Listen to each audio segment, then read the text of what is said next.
Yeah, that's the volume I'm looking for right there. Whew. How y'all doing?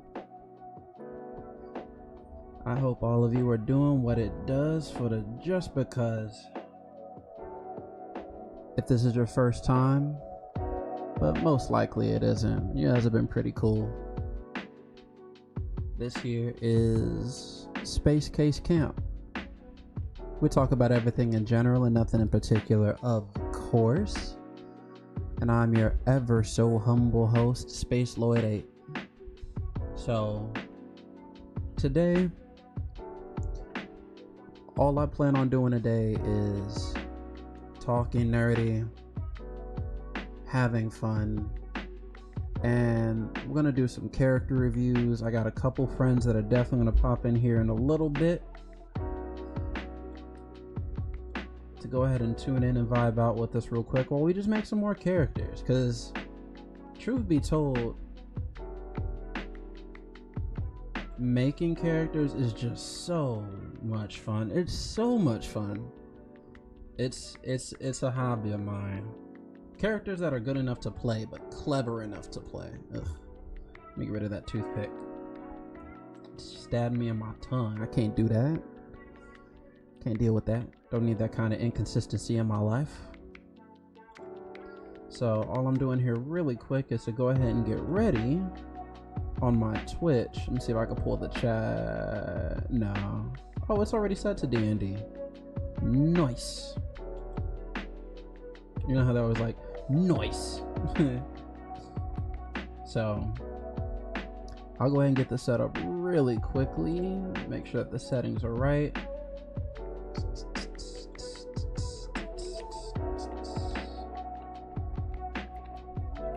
.tv.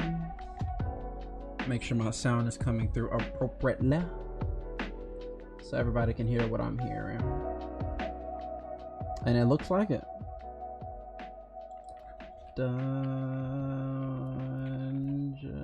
There we go. Dung. Extension enhanced. Roleplay. X.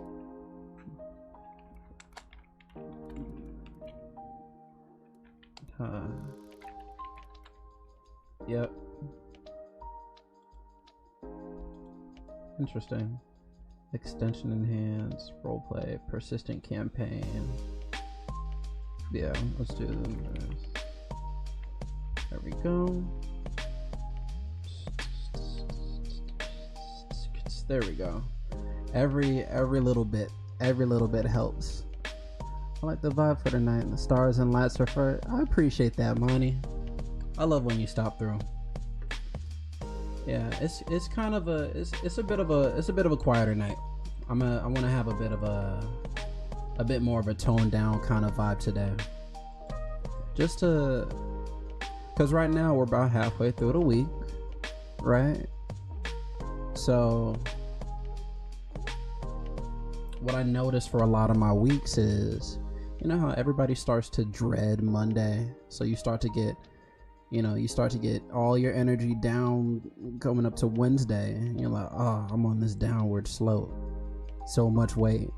And then you're like, well, just 2 more days till Friday, and then get to the weekend. So I like to counteract that. When you're feeling that low, that means you just gotta cool it down, right?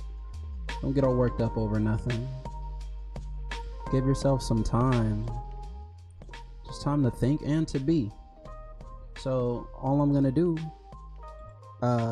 since I started this new job, is I just want to make some nerdy stuff. I'm just gonna pull up D&D Beyond.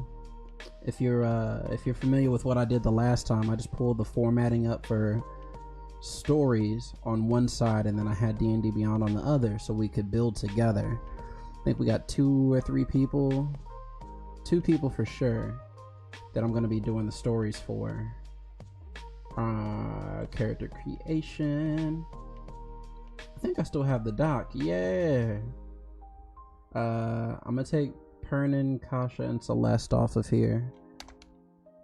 Cool. We still got little drops, bullet points. The stories I'm almost done writing out for them, because we're gonna interweave a couple of them. I'm leaving my characters that I made for myself off the list. That way y'all don't get too much of a good glimpse of the good stuff. Let's see, Graza. Yeah. All right, I've stalled enough. We got enough. Let me just send my link real quick.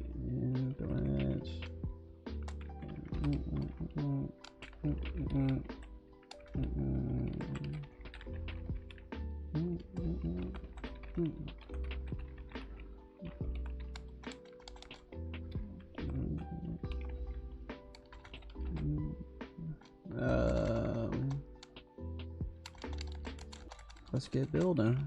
Yeah, I was gonna go like, let's get dangerous, but like that's way too cheesy. Let's get building. All right, and it's available on the live streams. There we go. Yeah, that's more like it. All right, now I can switch to that scene from the in between. You know what I mean? How's the new job going? You know, I'm actually really happy that I changed.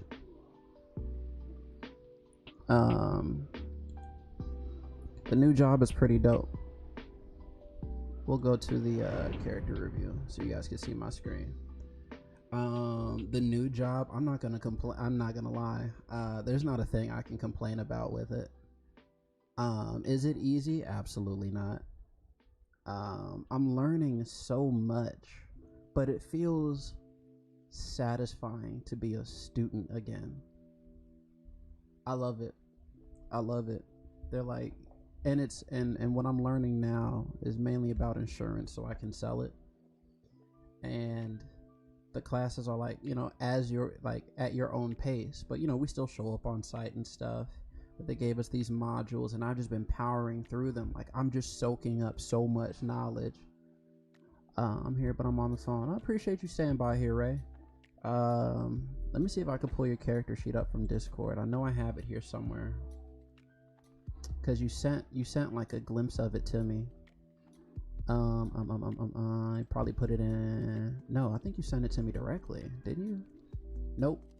It was probably in the tavern. Sign up for play day. Where did I see it? You put it somewhere, cause it had a name that was like simple, but it wasn't basic. Where did I see it? If you still have the character sheet, go ahead and send it to me directly in what's it called, in Discord, and then I'll pull it up, because you know what we does.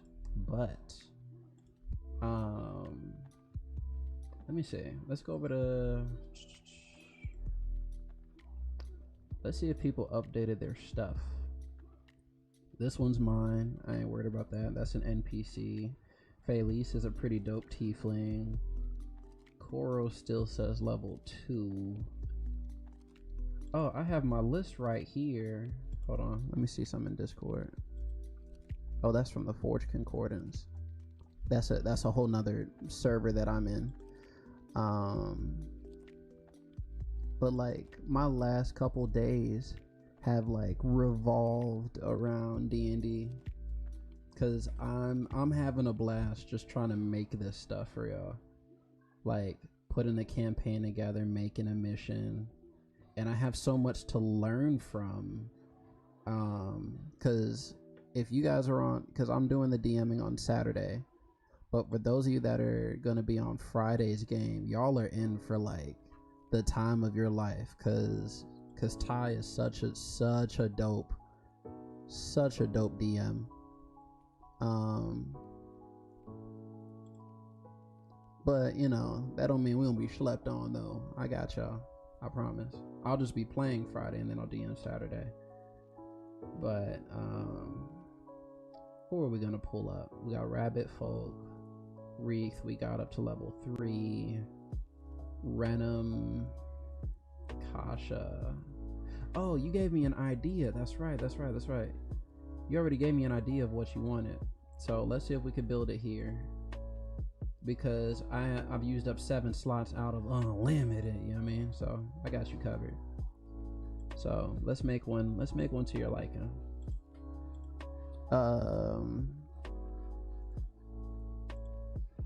Go ahead and tell me what name you came up with for your character. Or type it in Facebook. Oh, also another thing about the job, they give me the independence to do what I like. Like, once I get certified, the pay goes up from what I already am getting. And I'm always guaranteed my weekends. It's just Monday through Friday. It's 9 to 5:30. So I have my daytime again. My time to myself. I'm in heaven over there. They got a Chick-fil-A right around the corner, so you knew that was a good sign. Had me a chicken sandwich. I ain't had one of those in, like, a spicy chicken sandwich. Had one of those in a while. So it's cool. And most of the people there are black.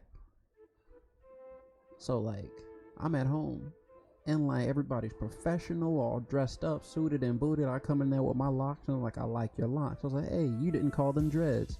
I like that. I need that in my life. So life is good on that side. It's the sunny side. So if I remember correctly, Ray, you're gonna multi-class, right? So that means we're doing 2 separate classes. I'm gonna make a slot here for your character's name. So literally their name right now is insert name here. Lol. I think you said you wanted her to be a tiefling, right? So you wanted a tiefling. You were gonna multi. So you wanted to do, what was it? I think it's a monk. Why are my caps on? Because I don't be capping. Lowercase cuz. Monk and druid? I know I have it here. So, oh, you might have texted it to me. That's what it is. Let me turn my volume down real quick. Don't mind the background noise. It's just it's my roommate playing God of War. Just let him have his fun.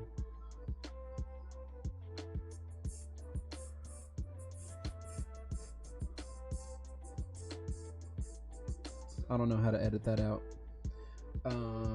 Let me see. That had to be how I got it. Let me see. It sure is. Yeah, that's right. It's Ameria instead of America. There it is.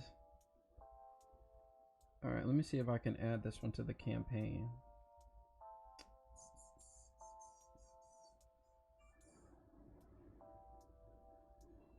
Okay, so a tiefling, you wanted 1. Okay, we'll put 1 and 1. Let's go into standard. We'll build this together, bit by bit. So if it's gonna be a tiefling, let's give her a tiefling's face.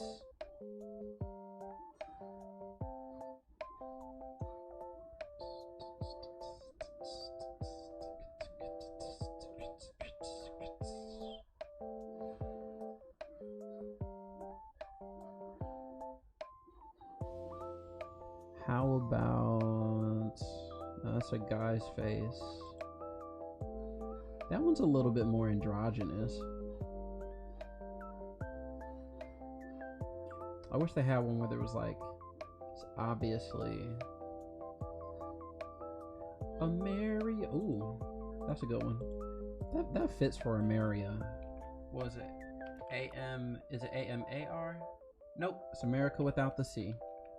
Because I can't see what you mean. Ooh, bars. Alright, so for Ameria,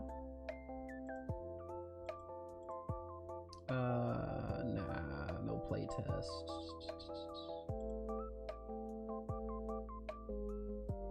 Okay, we'll roll dice. The rest of this doesn't really matter as much. Okay. Let's do it.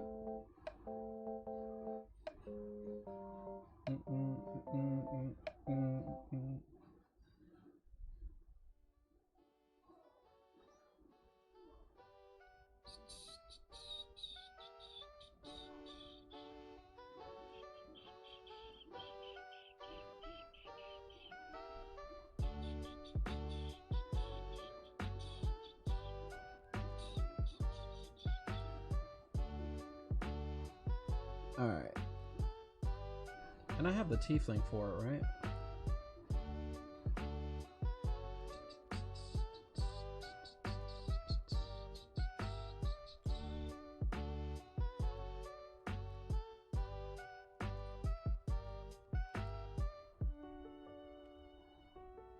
Now tiefling doesn't have the variations, right? It's just choose the race. At least you get you get dark vision with it. I'm curious what kind of story you wanted to start with it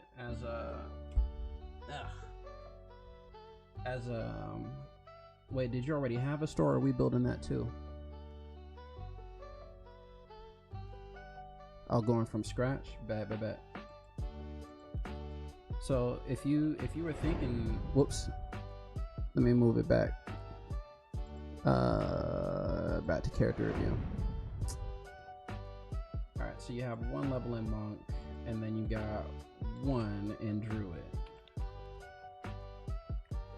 Okay, because you're not going to see the difference between the two until, is it level 3? Yeah, for monk it's level 3. Now, did you see the character? Yeah. I have it in my text messages, so I'm just gonna forward the link to it. Where is it? Text to Discord to my desktop, and then that'll bring it all the way around full circle. Where did it go? I was just looking at it. There it is.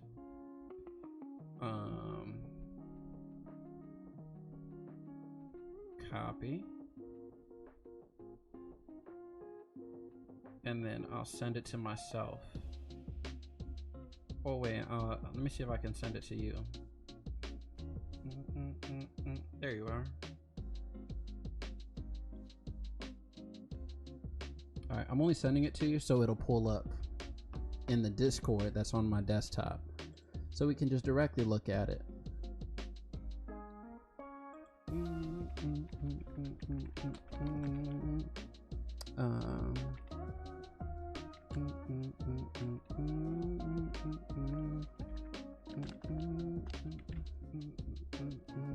Oh, I forgot to add him to the voice chat. Let me switch over there real quick. There we go. Yeah, it looks like I'm lighting up. All right.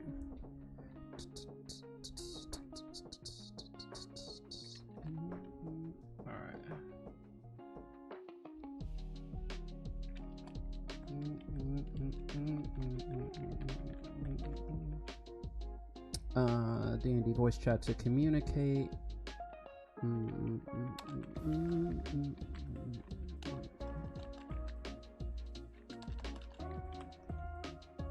My stream to see.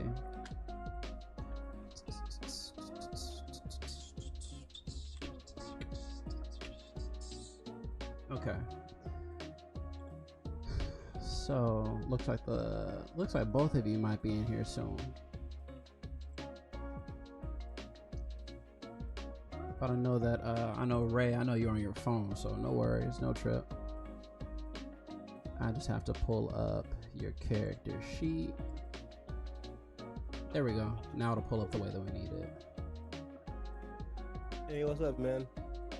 Not much. How's it going with you? I'm doing good. I'm excited to get this character sheet made. I'm excited for you, man. Is your first time playing? It's my first time playing in a hot minute. I haven't played D&D since like high school. That's what's up. So It's evolved since then, I'm sure. So you're gonna have a dope time with us.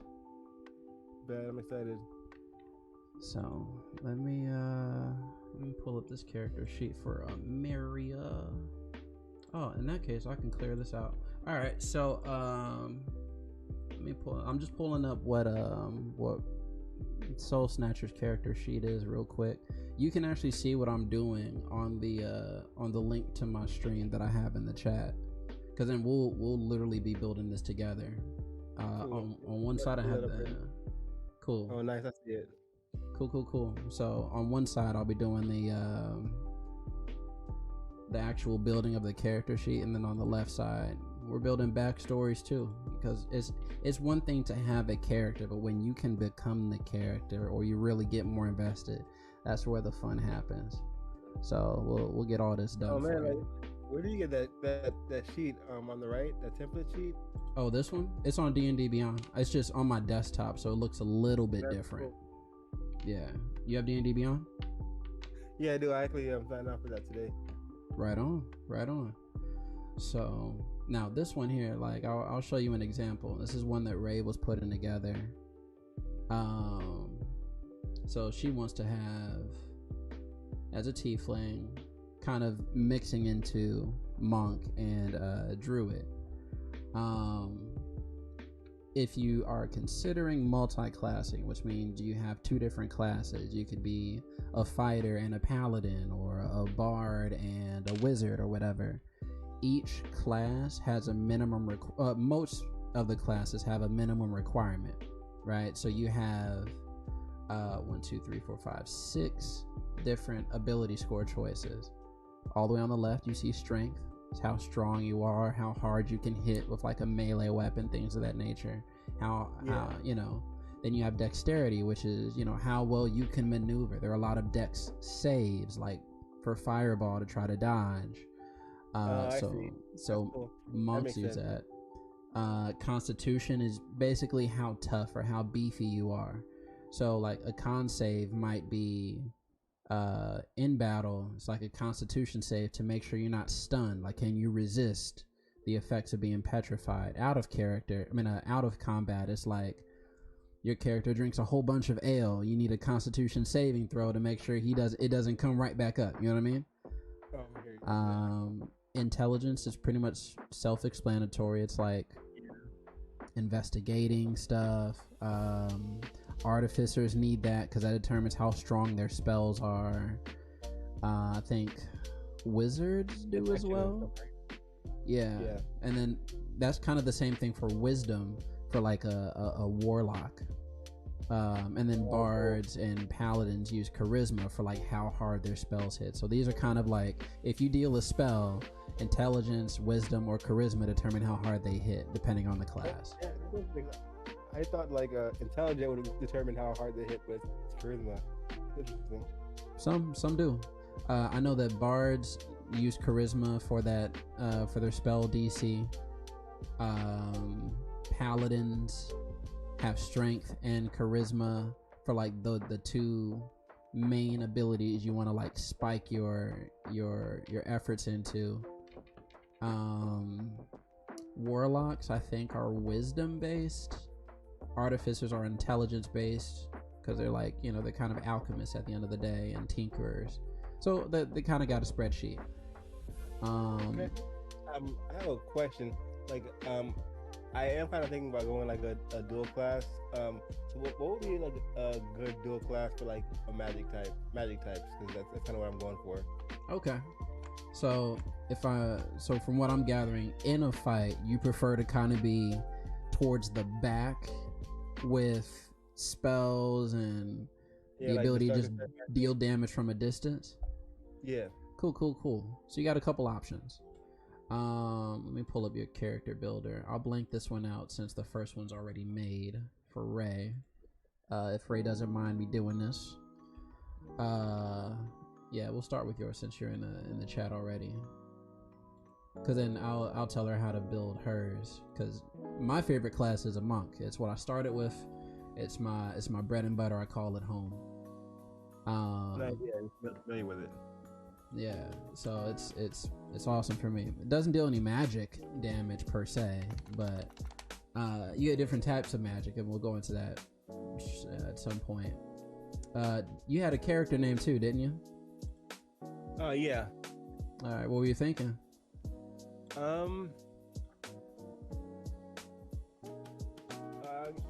guess we can go with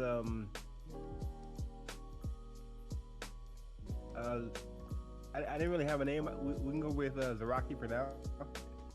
Okay. Zaraki. Yeah. That works. All right, we can always change that later on. So let's see. You know what? Let's just start this one from scratch. Let's go to characters. Some of these I might end up deleting or just modifying my own. All right, so we'll put this as Zaraki.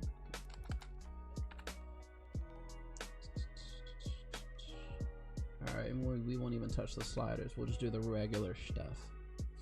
All right.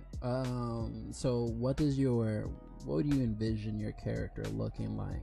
Did you have a race in mind from the list? Definitely like kind of like I actually haven't even looked at the race list, but elf. Go for elf. Okay. So there are different subclasses for elf too. So you got a couple choices. A drow is like a dark elf. So I mean, and they're magical through and through, just the elf race, period. Yeah, it's kind of what I figured. Yeah, normally like elf race is a good like go-to if you're like looking for magical power. Absolutely. So you have, if you do like a dark elf, you'll get a couple nice bonuses. You get bonuses to like dex, so you can kind of maneuver a bit. They're good for dark vision, keen senses. Yeah, so you get the dark vision, keen senses, trance, which basically means instead of you needing 8 hours, all you need is 4 hours a day for basically a long rest or the equivalent of it. Cool. So you get an 8 hour benefit in like half the time. Especially in a campaign, it's nice. So you get +2 to dexterity, and then you also get +1 to charisma, which I believe would be great if you wanted to be more of a support type magic character like a bard. Let me pull up which one do I want to pull up? Let's do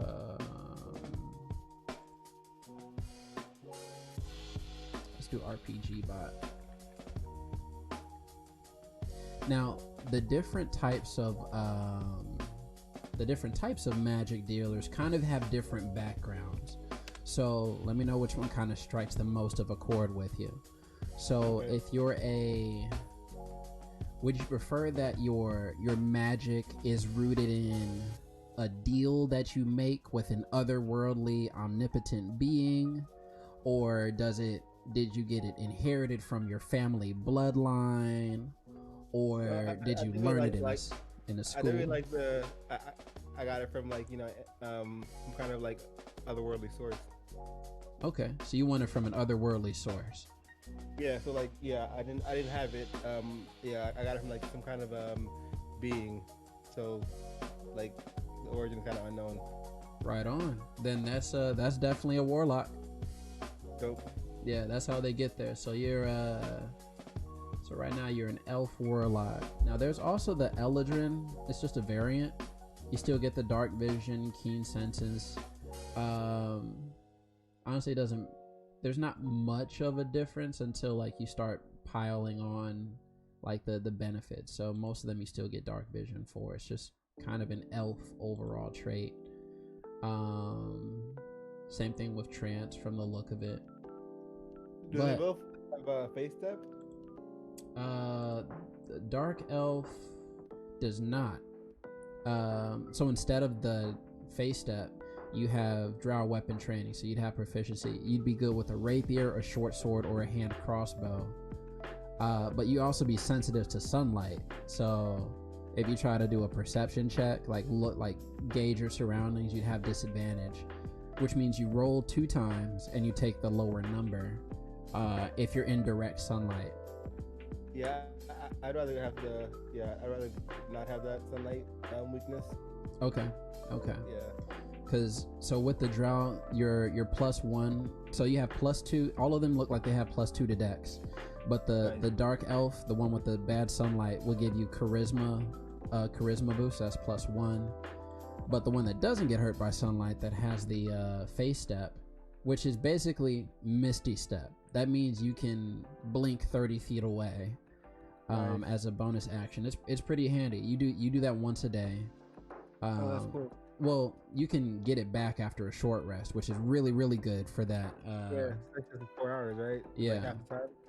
Nice. And then that increases your intelligence instead of charisma.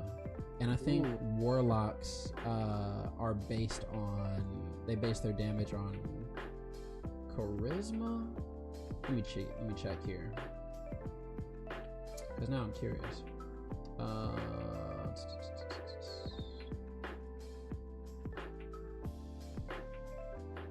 But let's not even worry about optimization. This seems like what you actually pretty like.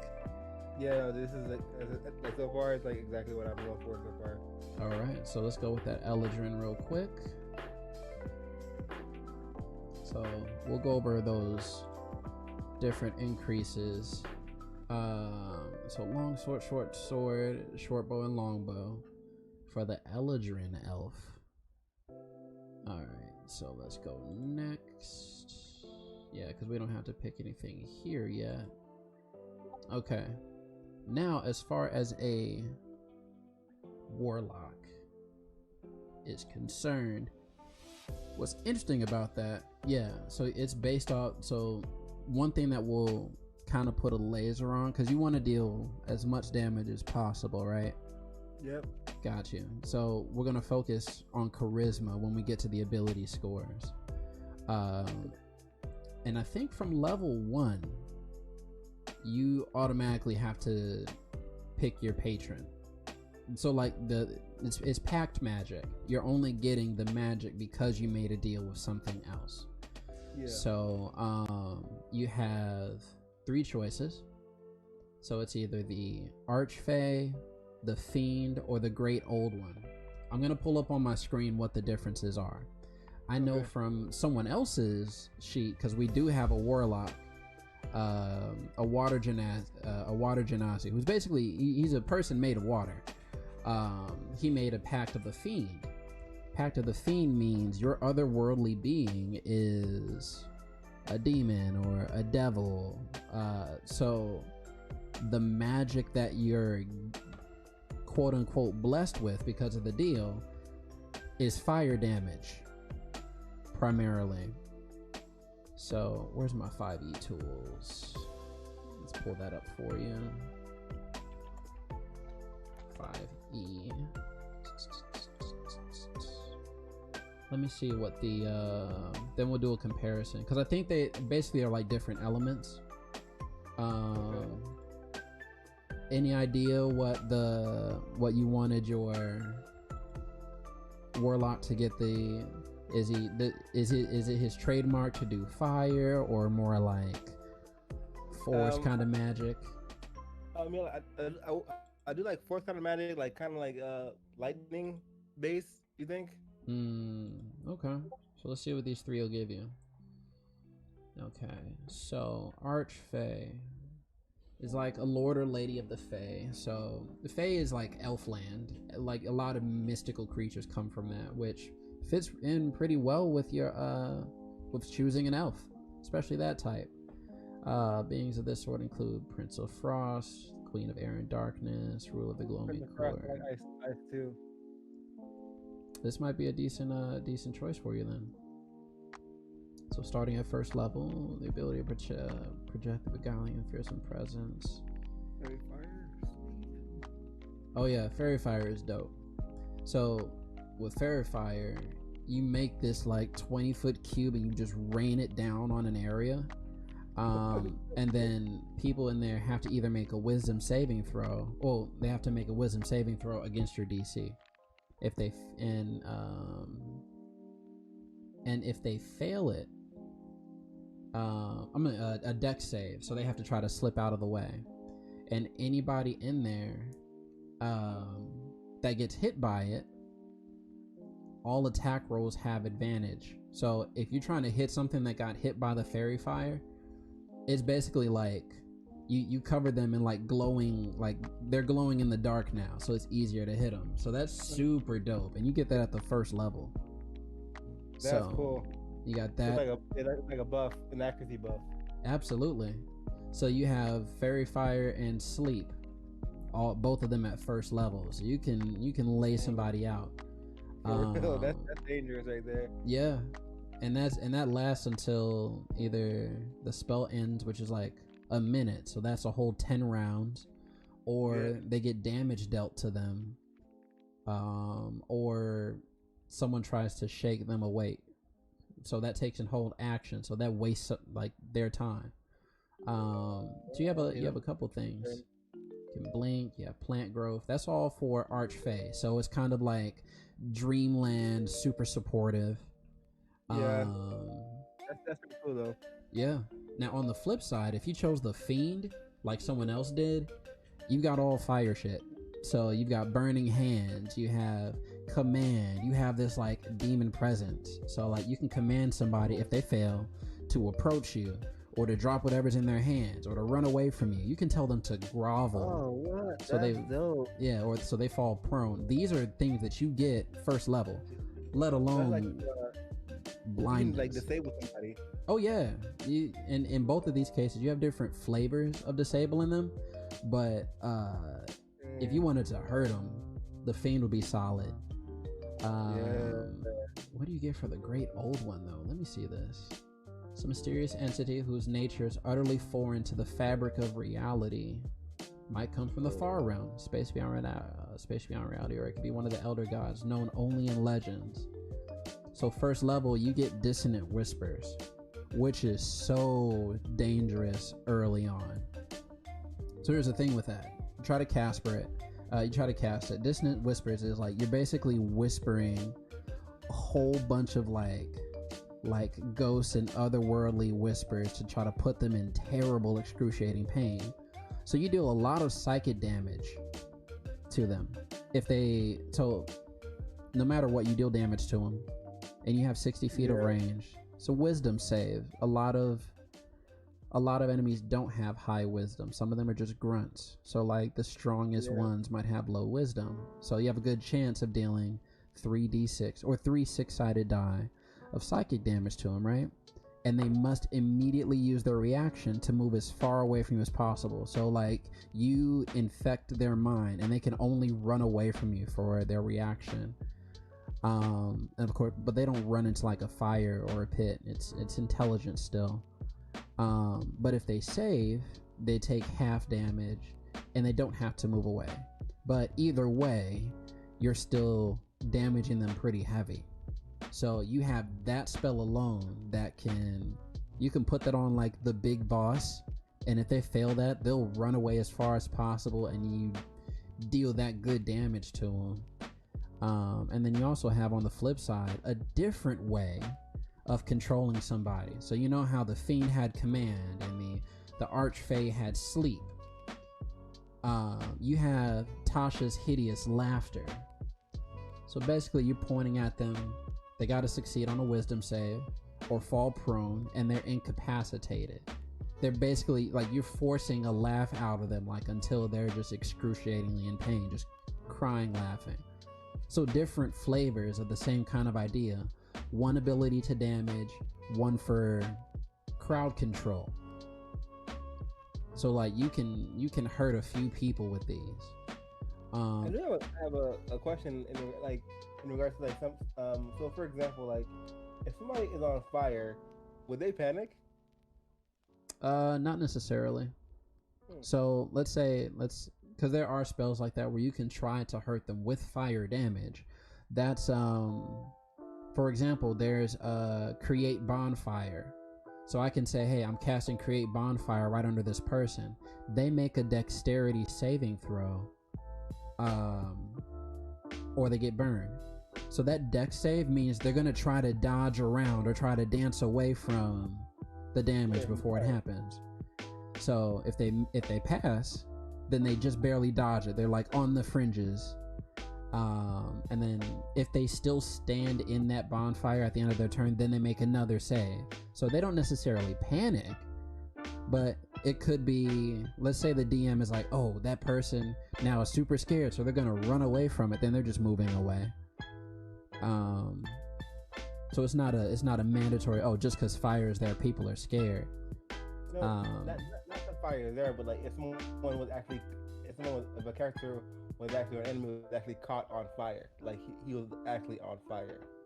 Oh, like if they just, like, their clothes caught on fire? Yeah. I wouldn't see why not. I would just say this. That doesn't mean that it will control the tide of the game. It might just be, all right, I cast Fireball on this person. Oh, well, the bottom of their coattails are still singed, or there's still a flame on it. So it's possible. It's just not a guaranteed mechanic, if that makes sense. That's probably just flavor of the battle. I'm just curious on whether, like, fire can affect somebody like that. Some can. It depends on the spell, truly. Okay. But it's a case by case. But out of those three, whether you're doing the Archfey, kind of like you pulled from a being from your homeland in the Feywild to get your source of power, or the Fiend, where you literally made a deal with the devil, or the Great Old One, which is like something that's outside of the realm itself, that you're pulling your abilities. I'm not gonna lie, I like the Fiend. I like the idea of the Fiend, but also like the ability that the Fiend offers. Really piqued my interest. Okay. So we'll get the Fiend for you. So you'll be the other one that does Pact of the Fiend.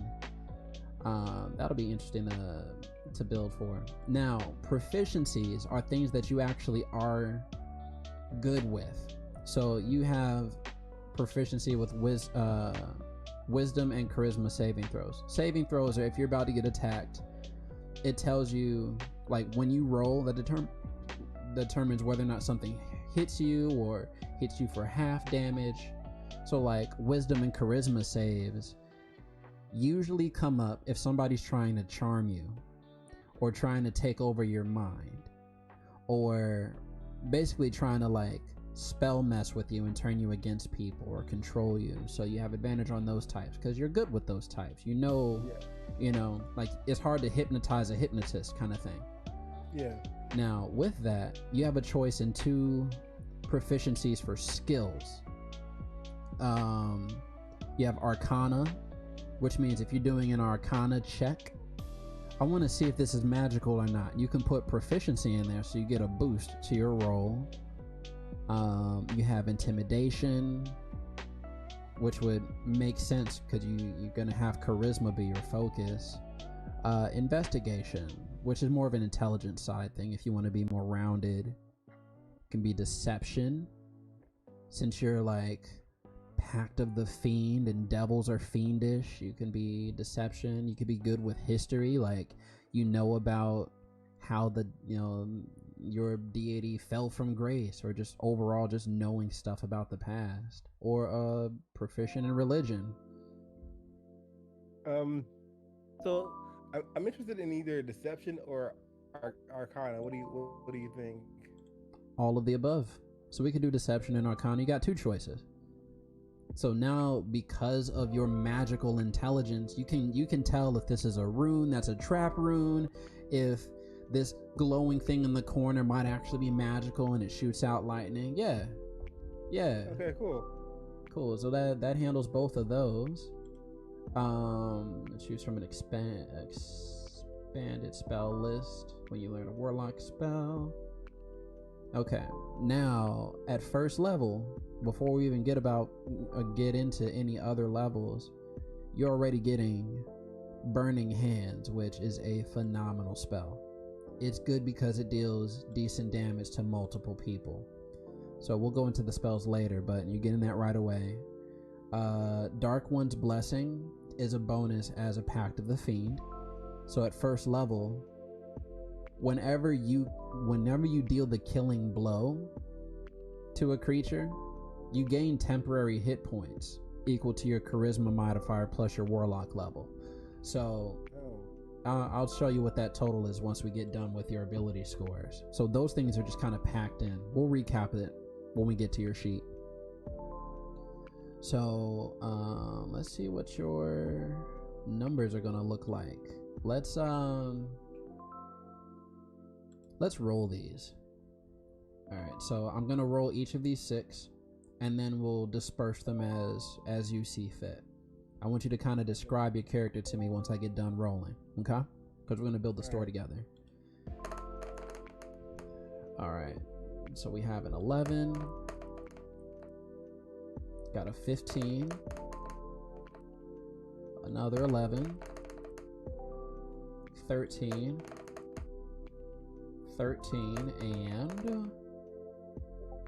and a 12. 5, 5, 2, 2. That totals 14 though. Oh, I guess it's an equal spread. Okay, it's an equal spread. That makes sense. Okay. So for your highest, your 15, you could as a warlock, if you're really about like maxing out what you can do, you could put this in charisma to deal the most damage possible, unless you would rather place it somewhere else for whatever reason. No, that's a good idea, because I am kind of going for destructive magic. So right on. 13 and 13. So it's never a bad choice to have a good constitution, because constitution equals health. Right? Yep. So you always want to at least have health to kind of last. Like eventually you're going to get hit. It's how many hits does it take to get you down, right? Yeah. So, okay, we could put your constitution there. The rest of them are kind of a toss-up for you. Dexterity is good if you want to be slippery. Like, what if you're out of spells and you have a finesse weapon, like a dagger or a rapier? That could help. And okay. Yeah, it's good to keep you from getting tripped or knocked prone. Okay, bet. Let's do that. Okay, so we'll put the and strength is like the least of my worries as a mage. Absolutely. So that's one you can just dump on 11, because you're not expected to punch shit. Exactly. So now, since you have dexterity chosen and your strength chosen, just between intelligence and wisdom, for you it would come down more for like when you're checking something. So are you checking for an investigation? So the difference between intelligence and wisdom is what you see versus what you feel. So these would be more for like wisdom is like, can I tell if they're lying, as an insight, instead of intelligence being, oh, let me investigate. I see a dead body. Do I find anything in their pockets? Do I see a trail leaving from the crime scene, kind of thing? I see what you're saying. I'll probably go more with like perception. So like, is that wisdom? Perception check. I think it's wisdom. Yeah. Let me just double check. Yep, wisdom is perception. That's my perfect. Alright, let's do that. So yeah, looks like we got a pretty even spread. Plus you have some bonuses in there, like your dexterity already has a +2 because you're an elf. Those are some slippery individuals. Your intelligence has a +1. Let's see. Let's just give you a good one, because you're an elf. What's a good elf face? It's a long ass elf face. That's not an elf. What about, do you want your character to be kind of young, old, tall, short? What you feeling? maybe like not too old, but definitely older. Okay, kind of wise in their years. Exactly. Yeah. I'll vibe with that. Skinny, kind of chubby. Skinny. Okay. Which one has a skinny face? That I said it and I was looking at all the wrong things. I don't know. You know how they put white people at the top. Let's see. Right. Real The moment I did, I saw it. There we go. All right. Hashtag blurredcon. All right. So now for your background, you have choices that kind of deal more into flavor than benefits. So right now we have this elf that like came fresh out of the Fae, and quested and thirsted for power in whatever form to satisfy whatever means, and made a deal with the devil, and but as far as like where they came from, how did they get here to shake hands with someone that obviously is almost opposite of what like elves usually go for, you know, the pacifistic, the higher upper class and the noble, to being down in the depths, you know. So did this person, let's say as a, was your elf a noble, and like it's just the dark underbelly of noble society? They literally make deals with the devil to keep their status, as in exchange for worldly wealth and unimaginable power, you do their bidding. That could be one choice. You can be a charlatan. Yeah, I feel like my character would be more of a charlatan. Like he's not the kind of person who would like he can mess with the upper class, but he's not the kind of person who would like mingle with the upper class. So like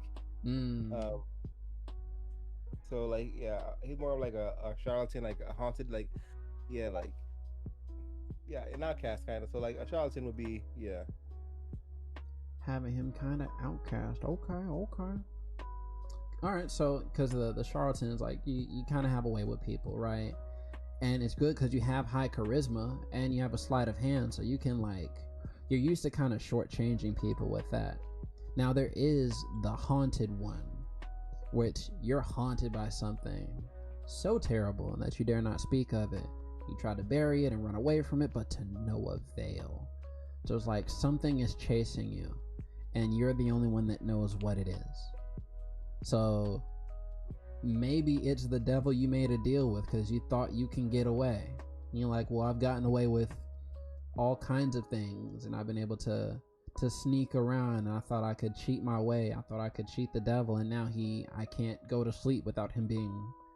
And that's exactly what kind of character like get for real.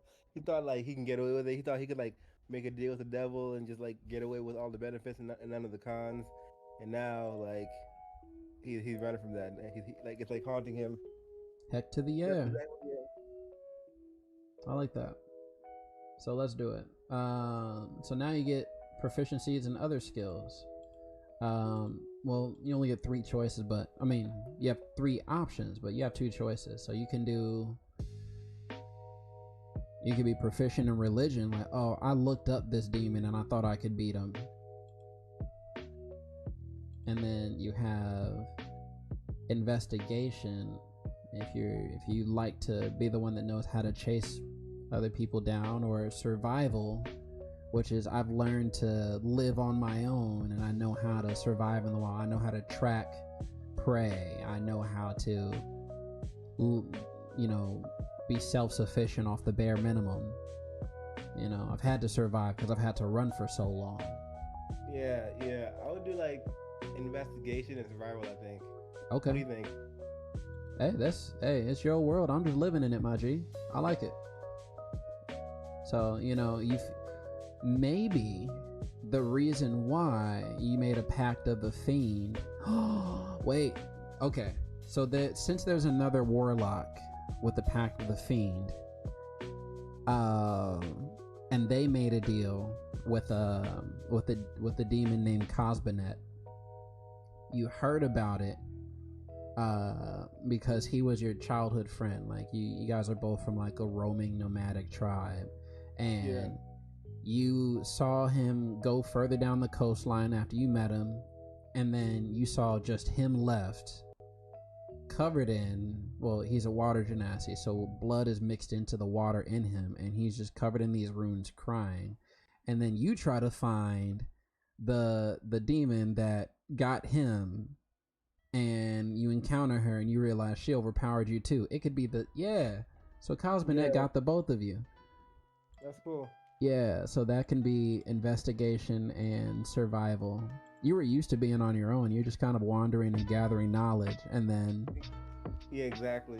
You thought you could save him. You thought you could save him. Thought you had a friend. That was your downfall. And welcome to the campaign. I like that. Yeah, that's dope. So on top of that, now you're haunted and he's cursed.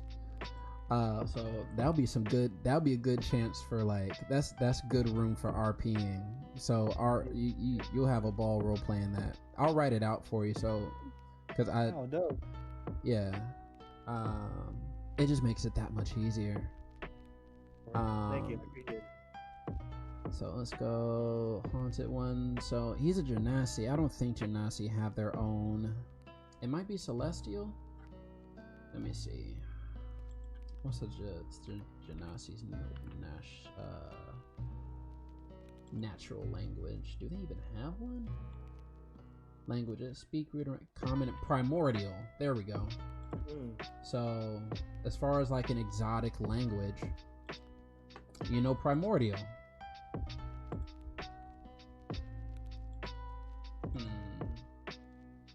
Ooh, okay. This is the first time I'm doing it for this session. Okay, so here's a question proposed. We're gonna make 6 options, and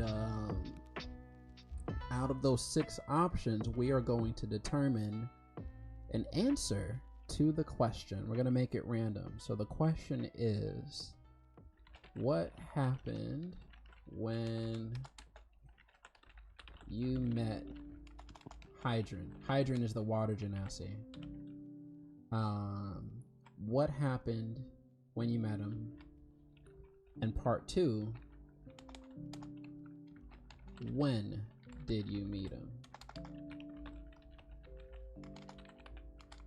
So if this guy is my friend, right, and like I was actually upset by the fact that like the water genasi like wounded him, like I feel like I would probably act rashly and just like attack her outright, and I feel like that would be my downfall.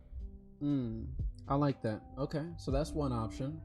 I'm gonna put an asterisk next to that since you came up with it. So he was your friend for a while. You already knew him well before this incident happened. Yeah. Okay. Friend for a while. So then he came back to where you lived, and then okay. Yeah, so you already knew him. Yeah. We'll say childhood friend. Yeah. Friend. And so that's when you met him, but what happened when you saw his change? It's a before and after question. So childhood friend and tried to lift his curse. Yep, only thing I know, I'll curse myself.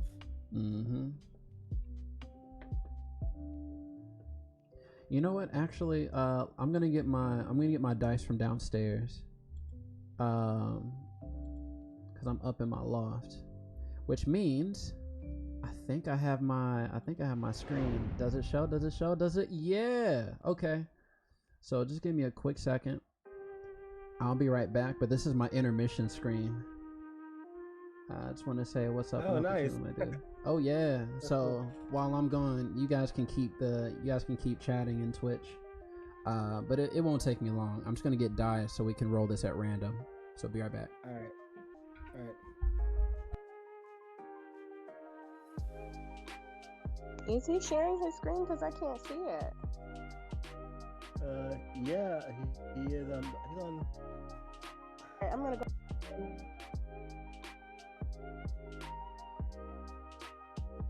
Huh.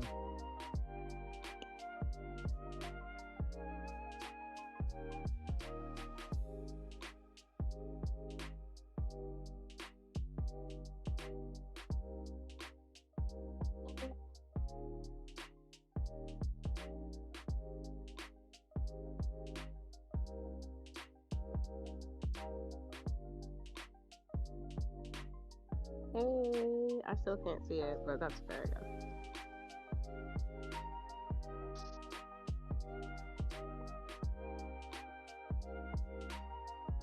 Oh no, I can't hear you guys. Can you hear me? Yeah, I can hear you. Oh, okay, there we go. Can you see the screen now? What happened? No, I can't see it. You're on Twitch, right? That's what he's broadcasting on. Oh, no, that'd be why I can't see it, because I'm on Twitch. Thank you. Yeah, no problem. Yeah, he's talking through Discord and broadcasting on Twitch.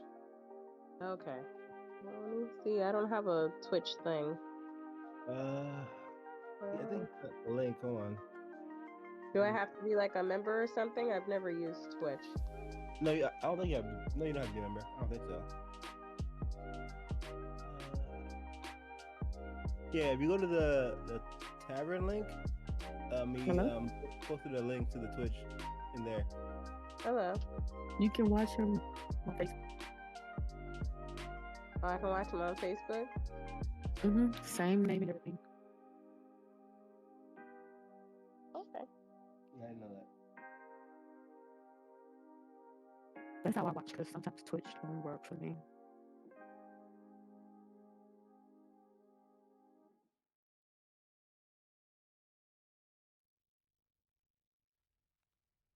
Yeah, I didn't even know. I didn't even know he was broadcasting on Facebook too. I thought he was only broadcasting on Twitch. He shows up on both.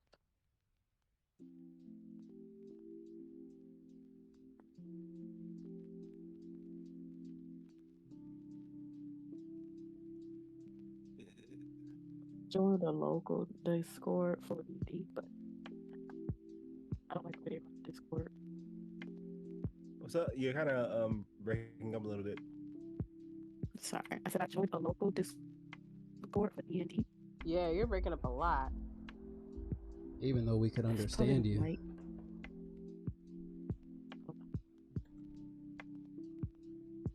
Too much.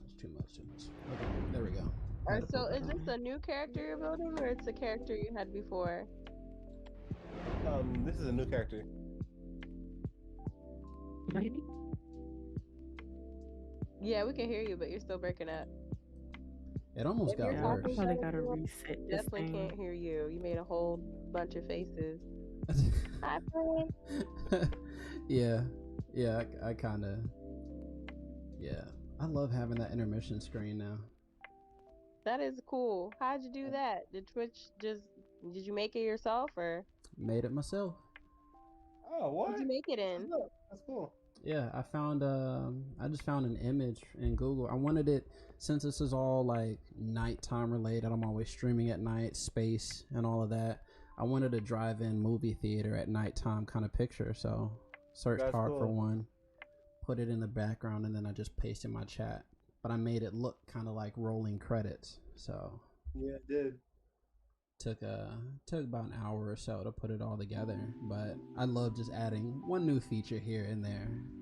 Can't give y'all the same thing every time. Come on, we all growing, including my stream. That's cool. What's up? So are you making a new character for this one? Yeah, this one's for Kim. Yep. Yeah, he's up with mine. Yeah. So he's we're just finishing composing his.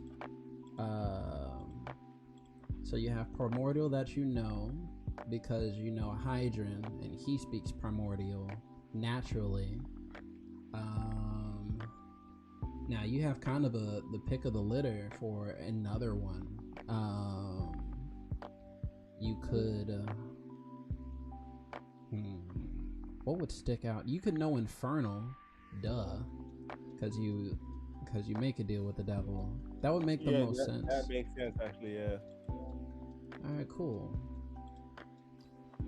Now, these are kind of some things that you can keep in the back of your mind as far as like as you play them, how do you do so, right? So, for example, we have. What is, like, real quick, I want to ask what's the difference between like Abyssal and Inferno? 'Cause I saw Abyssal on there too. Abyssal. I think it's about the type of dark creature that does it. So, like, Infernal, in its like simplest term, would be like a demon or a fiend, but Abyssal is more so like like a monster that a demon might be able to control. Would sound more like it, I think. I got you. So different. It's like different dialects. Yeah. So so one feature of this background, if you want to, like, whenever you play, like, how do I really take over this character, like, just have fun with it, because you have the like Heart of Darkness feature. So it's like, oh, if I look at my character sheet, just can remember what would Zaraki say, you know. And you look and it's like, okay, people might fear you, but commoners will extend you every courtesy to help you, unless you prove that you're a danger to them. Yeah. Then they'll take up, you know, they'll fight with you until you're like, oh, I'm as scary as I look, kind of thing. Yeah, I feel you. That's cool. I like that. That's interesting. Now, I have my special dice for when I either play as a Dragonborn or I'm talking about a Tiefling, because Tieflings come up so often on this server. Not on this server, but in our campaigns. Because, I mean, Tieflings are dope and all, but Warlocks and Fiends, anything like Red Dark. Let me take it. I keep bringing my dice to work, and no one said anything.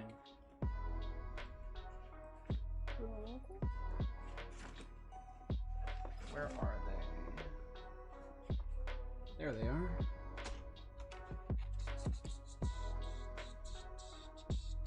I'm not gonna roll them too crazy though. Just clipping up my my dice tray. Now I only have the black one, blue one, and red one. The purple one's gone. Yeah. What is? You be all right. Exactly. It's gone to a good, worthy cause. Yes, it is. All right, but I'll use my these metal die. I'm gonna use my scorched earth die so we can put your traits together, and then we'll get back to the rest of the options for the before and after question, because you can really get some really dope choices if you leave it random. That's what I learned. Because it's one thing to have full control and you're like, I make this, and there's nothing wrong with that. But there's a little bit more fun in just letting the chips literally fall where they may. Yeah, I hear that. Oh, that's where my D4 went. Yo, these D4s are the easiest to lose. I almost lost them at work. I was tripping. Alright, so let's do your characteristic. So personality trait.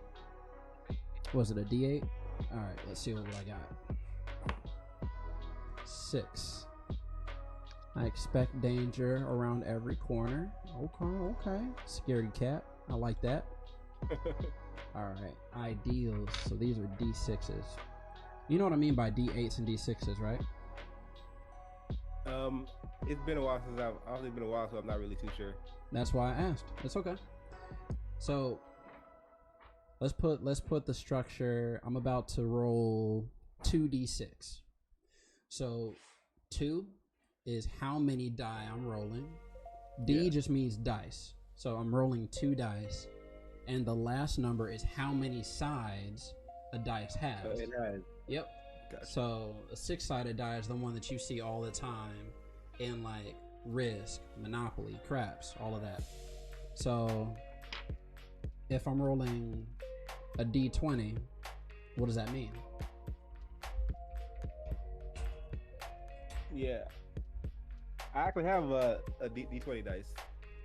Oh, dope. So you have one with 20 sides. Exactly. So for this one, I'm going to roll a D6, which is like the default. Got a 3. I kill monsters to make the world a safer place and to exercise my own demons. That actually fits in really well with like the story we built. So that strategy does fit so well. That's crazy. that's sick. What's the next one? For your bonds, I would sacrifice my life and my soul to protect the innocent. Golly, we already built the story around this. Bro, facts. That's hilarious. This is sick. All right, now for a flaw. Use the innocent as bait. Oh, that's. Don't do that. Don't put that out there. He will too, I bet. But don't give him those ideas. 1. What does 1 give? Certain rituals that I must follow every day. I can never break them. You got something you got to do every day. You can't break the routine, or else you go crazy. If I'm dodging demons, I gotta be on it, you know. Exactly. So with all of this going on, alignment. So what does your alignment mean? So you have 3 different types. You have neutral, chaotic, well, in order of craziness, chaotic, neutral, or lawful. And in all of those, you can be either good. I'm missing one. Oh, chaotic, lawful, or neutral. And then just neutral, plain and simple, but evil and good. So 9 choices: chaotic evil, chaotic good, chaotic neutral, and then lawful, and then neutral. So I mean, if you're going in to fight a devil, either you like are bringing so much good law to them, but like to a fault, or you're just playing chaotic and it's like it's whatever the wind blows. So chaotic good is more like you just follow your conscience with little regard for what anyone else expects from you. So that might be a decent choice. Yeah, I feel like my character leans more towards chaotic good. Chaotic good? Right on. Yeah. See, that works right there. How you living though? So like in regular, if it's like, okay, I'm going to sleep for the night, do you go in like modest accommodations where you got a bed without bugs, you know, poor conditions, like, oh, I just need a floor at least, or wealthy where you're spending 4 gold a night to be in, you know? Nah, I'm modest for sure. Modest, bad. All right, just above the slums, middle class, right on. Now we choose your equipment real quick. So, with a warlock like yourself, that's like what I call, because I played League of Legends. You're building a glass cannon right now, right? So all your damage and like minimal, if they get to you, what are you gonna do? So, exactly. So you can choose. Old boy is free to kill you before you can get to me. That's it. They gotta live long enough to make it to you. I respect that. So, with that said, you can either choose first a light crossbow or a simple weapon. So, simple weapon is like stuff that's not too heavy. You can have a boomerang, you can have a short bow, or you want to use your spells for distance, and then you have to close the distance with a quarterstaff or a sickle or a dagger. Daggers you can throw though, or just do a light crossbow. I like either a light crossbow or a dagger. Okay, let's do dagger then. So you got that, and then you have either a pouch for your components. Like if you're doing a ritual, you have ingredients for your ritual. Different, like the spells will tell you what their components require. At first, we're not going to get all in depth about it because everyone's just learning. But like once we all get to like level 7, 8, maybe 10, then it'll be like, hey, do you have the components for that? If you want to ritual cast something. Okay. But if you do an arcane focus, it's like, well, I have a staff, I have a wand that I use to cast everything through. Which would you prefer? If I did the staff, wouldn't I have to go back and switch my weapon? You'd have it in one hand, but if you have a staff in one hand and a dagger in the other, that's doable. Actually, yeah, that sounds good. That's doable. Okay. Now, you can either have a Dungeoneer's pack, which is like crowbar, small hammer, not one you can hit and hurt people with, but like, you know, a hammer like a chisel, pythons, torches, because you're going exploring. Cool. Yeah. Or a scholar's pack, so you have a book, bottle of ink, pen, sheets of parchment, little bag of sand, small knife, like a letter opener. So are you going full nerd or full explorer? Explorer. I knew it. I didn't even know I asked. You already know. Now you already have 2 daggers on top of the dagger that you have, so you have 3 daggers total. Not that you can throw 3 daggers at once, but now you have 3 daggers, and another simple weapon. So now you could do a light crossbow. You can do a spear. You can do a hand axe. If you wanted to have a hand axe, you can like chop off limbs of the deceased because you're that guy. I'm gonna go with the. I think I'm gonna go with. Actually, yeah. Give me the hand axe. You want the hand axe? Yeah. Cool. Ain't heard a while. Hand axe. Oh, she's talking to somebody. Then you got the Monsters Hunters pack. Over there. Like you basically got the Van Helsing pack. Got the wooden stakes. Oh, that's Holy right. symbol. Oh, nice. And all that good stuff. A silver coin. So yeah, we got your starting equipment too.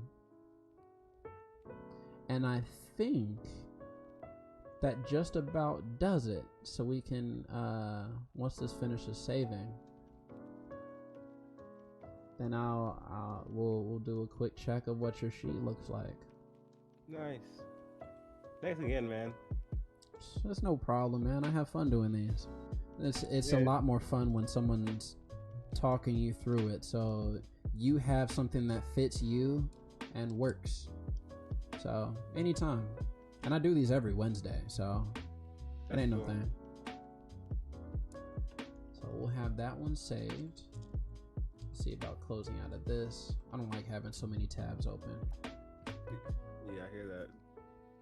All right, let's see if it shows up in my collection. Characters. Ooh, there it is. View the sheet. Ooh, so it didn't save yet. Okay, that's fine. Let's go here.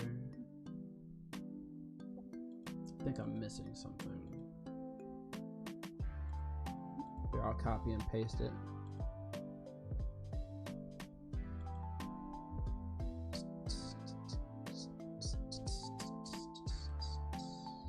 Move that to the side so we can work on that. What are we missing?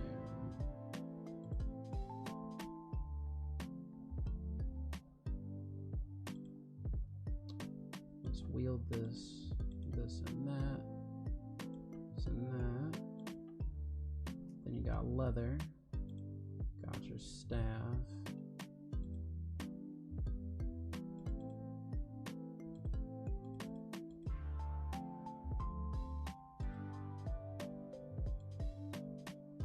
Okay. I might have to just open it up in a different tab. but I do remember all the choices, which would also give you a chance to see kind of how fast I can make a character if I have the idea already in my head. So just let me know that everything here is cool. Let's go to Zaraki, edit this.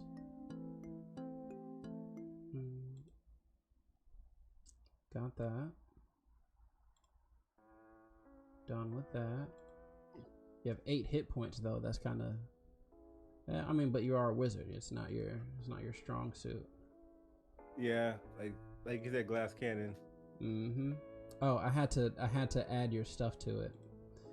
That was what was missing. There we go. Now you have your character sheet. I was like, I know I missed something. I didn't apply your ability scores. Okay. Oh, gotcha. Okay. So, even with your 9 hit points and your armor class of 13, you have several good features that tell a much larger story. So let's go into your inventory to make sure your weapons are equipped at least. Weapons, your leather is on, so your AC goes up to at least 11 plus your 2, so 13. Yeah. And then whenever you go into a battle, let's say you wanted to see what you can do, you have your actions. You can throw dagger, hand axe. You have your staff already, so you have a quarterstaff. Nice. Now most of these deal the same damage, same type. So you have bludgeoning damage here, you have piercing slashing damage here, piercing damage up here. So if it's like, oh, this thing it looks like it's resistant to my quarterstaff, well, try stabbing it. You can stab at it all day. Yeah. Burning it. Yeah, and you got Misty Step already available. Oh, okay. Now, with Dark One's Blessing, if you're the one that deals the killing blow, when they die, you get 3 temporary HP. So it pads, even though you have 9 HP, if your party lets you deal the killing blow, because you don't know how much HP, how much health a creature has, but if you happen to deal it, you get to buffer yourself a little bit, and that adds up. It definitely adds up over time. So how long does that buff last though? For temp HP, I think it stays until it goes away. Stays until it's lost. I don't know. Oh, nice. Yeah, it doesn't have a time limit on it, so that's cool. It stays. At least if I'm DMing, I wouldn't set a time limit on it. So no, nice. Yeah, I can see how I can stack up. Mm-hmm. So you have some pretty solid choices here. Now, as far as your now let's bring the last part home, because this will be on this end. So we got Zaraki. Oh, cursed by. Dang, what was her name? Where is he? Where? Cosbinets. You are also cursed by Cosbinets. Because of how you chasing demons and you're running from your own. Okay, so first option for the 6 choices, and anybody can chime in, even in the chat and Twitch. Oh, nice. Also, appreciate you, Justin, for tuning in on Facebook. I forgot to say hi earlier. My bad. Yeah, but he's really good as a DM. We played a one-shot together. So we have childhood friend. So before then, he was your childhood friend. After that, you tried to lift his curse. What if before you just met like nomads do, just met in passing? Yeah. And then, yeah, and then after you saw what happened to him, instead of trying to lift his curse, after you saw what it did to him, because it's like, if you met him in passing, it's like, oh no, I'm burning. I'm like, oh, that sucks. But that looks kind of cool. So then you tried to make a deal for that to be like, I want what you did to him. And she's like, oh, you want me to do that to you? Like, no, I want that ability. And she curses you anyway. So you sought power from the source. So like, yeah, he saw what she did to him. She was like, you know what? I want to do that. Yeah. I don't care how I get power. I want it. Like, what if he comes out and he's like looking like a mound of magma? It's just like spilling out of his hands. He's like, oh, that's dope. I want it. He's like, no, I'm in pain. I'm like, you have to pay. Okay. He goes in. That's one option. He's kind of character. He's used to paying. You know what I mean? He's used to paying the price. Yep. What if you knew him, but you lured him into a trap for the power. You used Hydran's people as a sacrifice. And he was one of them. Yep. Yeah. So then afterwards, you leave when he returns, but he knows you betrayed him. That's one choice. So at that point, if I sacrifice people for power, would that mean that he's after me and not her? Yep, he's the one haunting you. Oh, okay. That's interesting. I like that. That's one choice. Let's see. We could probably come up with 3 more, I'm sure. Or we could just mix them together. You're such a good Samaritan that you met in passing and still tried to lift his curse. So just not a childhood friend.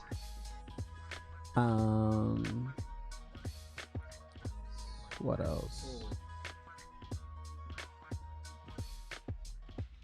If you're that strong, what if you never knew him and he ruined your trap for the fiends?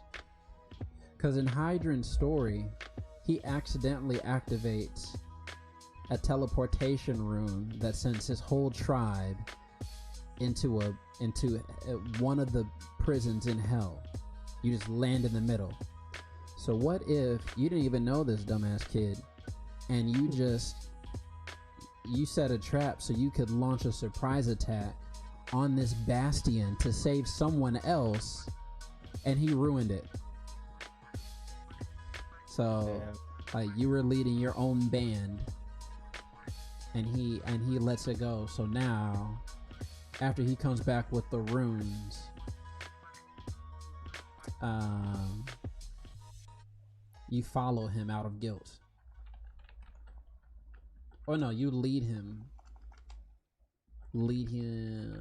to solution just so you can get there. Like, what if you tried to save a former comrade? You're like, oh, he's not dead, he's stuck in hell, and you just spent all this time making a teleportation rune, and this dumbass kid jumps into it and blows it, and it'll take too much energy, you don't have time.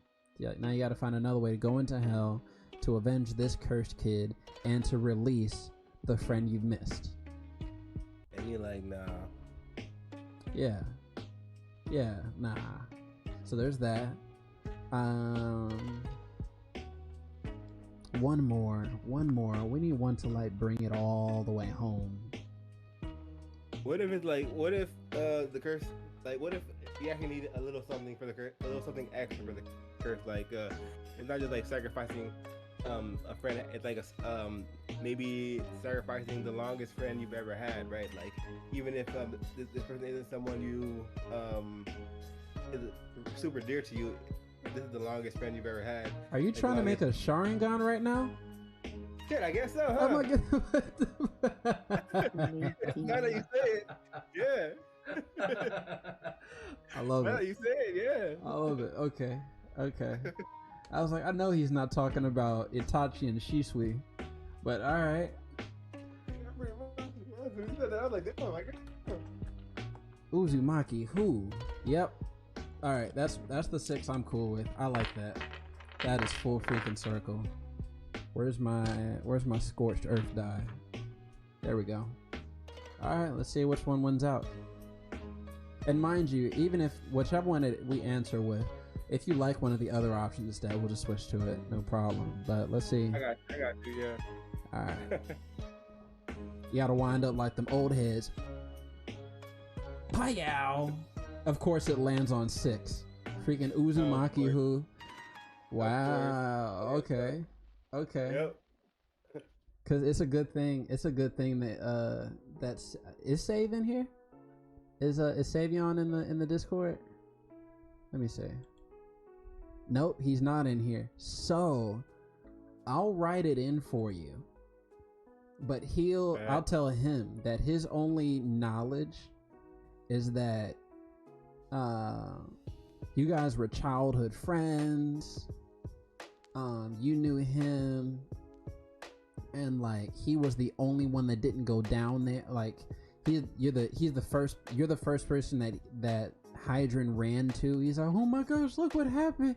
I'm so sorry, because he thinks he activated the room, but you just waited till he got close and you cast it. Yeah. So this whole time he'll be like, oh, that's my friend, and you're like, shit, he came back. Does that mean it didn't work? Yeah. Wow. Wait, okay. So, Uchiha or Elric? Oh, damn. Mm-hmm. Are you sacrificing him just to get power, or are you trying to trade with this devil to bring your dad back?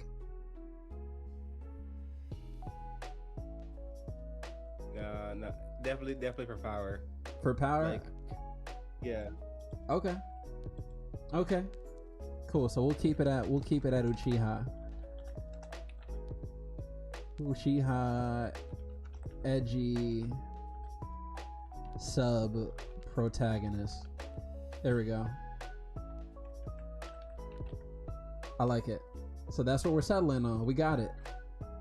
Bet.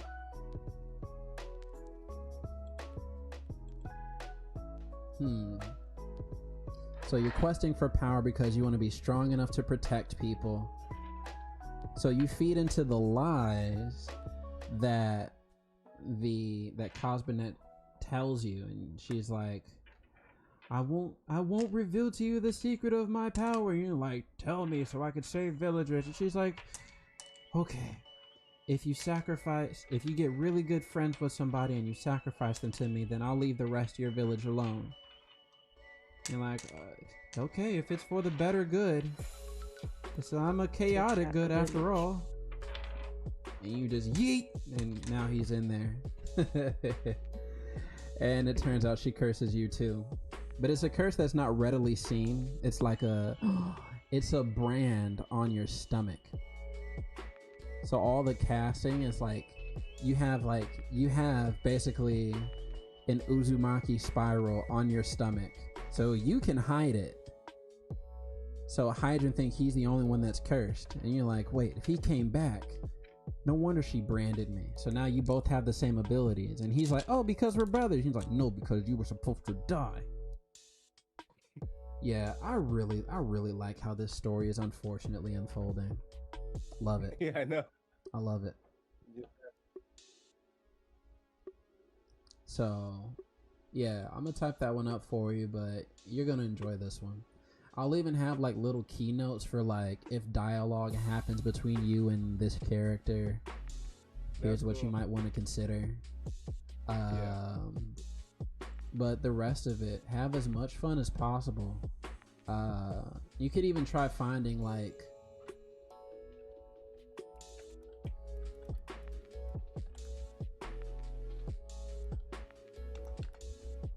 a dark elf warlock or an evil elf warlock picture where like you look evil, but it's like that's my friend, you know, something like that. Where slender, super slim. Go Damn. with the Yeah. most innocent picture you can find. Never give them the look they want. Let's literally type in I got innocent. Yeah. Oh yeah, look innocent. That way when you surprise them, they won't be ready for it. Exactly. Won't see it coming. I mean, Huh. that's the Okay. best card. Dark, dark, dark, dark, dark, dark, dark, dark, dark, dark, dark, dark. Evil as fuck. Oh, wait. That's a patron. Let's see. Yeah. Some of them look like borderline emo, but low key, I'm here for it.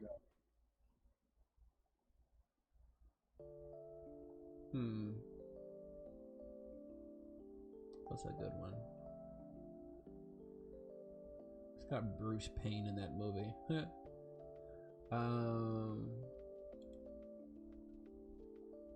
Yeah, but have fun with it. I'll leave the default one in there just because it's generic enough. But if you want to add your character sheet to it, I guess I can't hear you. yeah. So that's all up to you.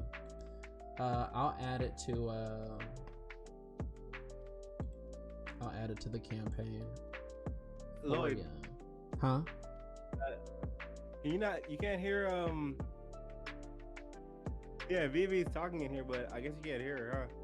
Oh no, I can't. This whole time I accidentally muted her. Yeah, she's been asking questions like for a minute now. Oh, she did? I had it. Yeah, she was asking. I thought, okay, that's my fault, because I thought, because V, while you were talking, I was like, oh, let me try muting her, but I guess it only mutes you, so I can't hear you. I thought it was muting you, like, overall. At least chat couldn't hear, like, my Twitch couldn't hear your conversation.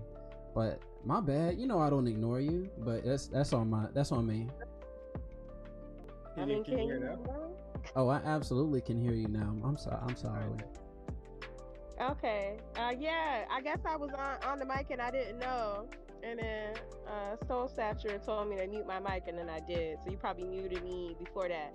I was asking you, are you gonna be up? Like, are we in a queue? Am I next? Like, who next? Is she next? Like, what we doing? I didn't know if he was just doing him and dipping, or do that work or something. No, his was gonna take the most work, so I did his first, and then I have Ray's stuff up next with Soul Snatchers stuff up. It ain't nothing to pull up your sheet. You can do hers next. Mine can wait. Mine is just a look over just to help me move around scores and stuff. That's all I want. To improve it.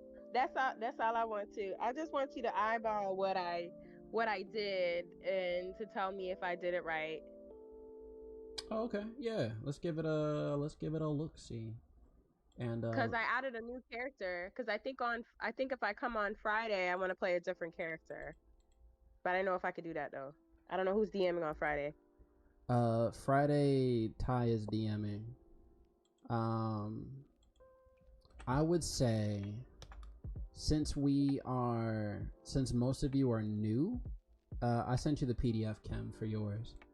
So you can have it saved.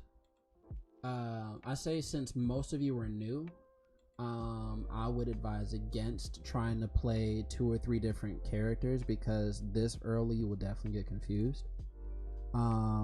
I would say, for me, until we get to like level 7 or 8 for the character you currently have, just keep it to 1 character. Still have one made for like in the back pocket that you might want to check on your pastime, but for like understanding mechanics or just keeping it simple, because we'll have 16 or 17 characters if everybody doubles up. Try learning one first and get it down, and then that way when you bring in a new character you'll know differences, or you'll at least have a better start than just starting from square one with everything. Just want to avoid that confusion, because we have a lot of people that are doing it first time, right? So let's try doing just one. But that's fine. I'll take her out the campaign. I'll just do the one. So you're sticking with Graza? Yeah, because that's the one y'all already saw. Okay.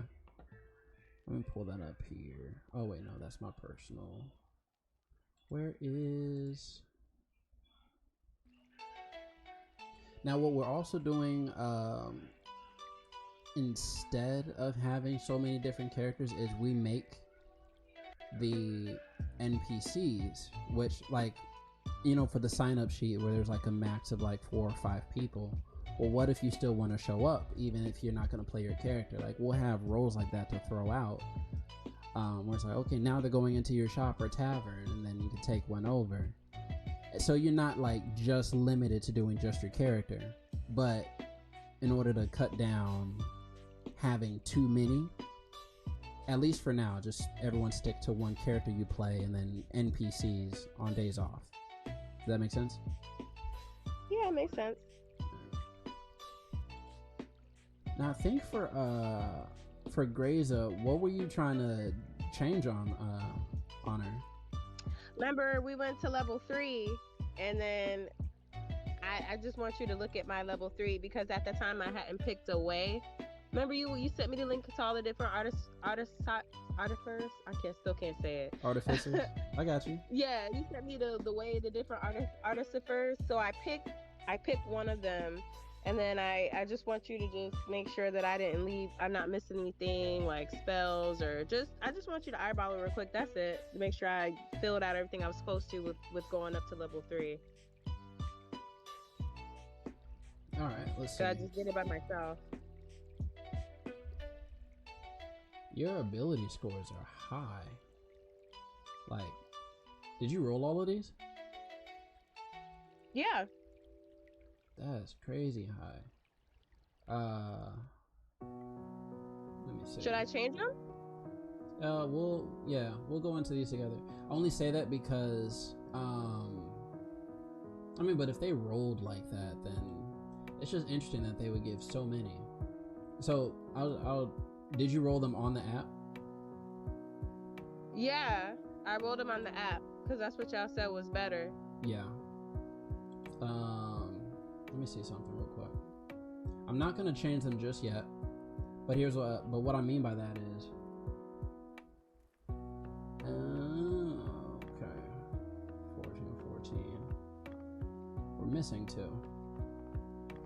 Alright, so we'll roll these other 2. Because eventually they start to take out numbers when it totals a certain amount. We're missing a couple. Okay. That's why. Fix it. I don't know. I did it by myself. No, you're good. You're good, V. I just kept doing it. I don't know what I'm doing. That's why you're here. I got you. I promise. I was just like, wow, you got like level 15 stats for a level 3. I just was hitting the thing, and then it, like, sometimes it would glitch, and then I would just do it again. Like, I don't know. Mm-hmm. I would have probably had a better time just doing it by hand, but y'all said the app was better, so that's why I did. Yeah, no, it's fine. So we're here. Okay. So now we got it even. We got all 6. So as an artificer, what I learned is that if you want to deal more damage as an artificer, then you want to put as many points as you can into intelligence. So if your intelligence is high, then the spells that you cast will deal more damage. And that's on the... And I also looked up the 4 different types that you can do. So you have Alchemist, for the potions that you don't want to do, like where you make a potion a day out of random to help the team. You have the Armorer option, because at level 3 now you get to choose the subclass. That's what I'm talking about. So I picked the subclass, and it's the one that has the cannon. That's the one I picked. Oh, the Artillerist. Okay. Yes, that's the one I picked. I picked the one with the cannon because nice. I thought that would serve her purpose better. Okay, I do like that. Super protective. You have more of a fortress kind of layout. So let's say we put instead of wisdom, this will be intelligence. And then you have constitution, so you're tougher, so you're more reinforced. Okay. Which makes sense because you're like, if I'm going to be an artillerist and I'm protecting this gem, I need to be able to take more hits. The rest are kind of preference. Strength. I mean, as a warforged, I'll be pretty strong, so I think makes sense to me. So, especially if you're gonna like have a weapon to hit with, so you could be hitting on one side and then your cannons could be blowing in another direction. That's cool. Then you can have... Yeah, they're autonomous. I think the higher up you go, the more autonomous they are. Like, I think I read one where they said they can grow legs and stuff and just do whatever they want. Yeah, they can, actually. Smith's tools, artisan's tools, armor spells. Oh, I'm looking at armorer. Let's go artillerist. Let's see. Okay, so I have a question. So I saw one where I think it can be like a flamethrower. Is it one type of cannon that you can pick, or is it like an RPG where you just pick whichever thing it's gonna do at that time? Like if I want it to be a flamethrower this one time it can. If I wanted to, I don't know, shoot kittens, it'll do like, or is it just the one type of cannon? Or then I have to like roll an action or something and then change the cannon and then pick a different cannon. From what I'm reading here, once you create a cannon, you can do something. One can is present. Alright, it looks like when you summon the cannon, that's when you choose it. So let's say one battle, you make the flamethrower, and then you take a... When do you get this back? It's...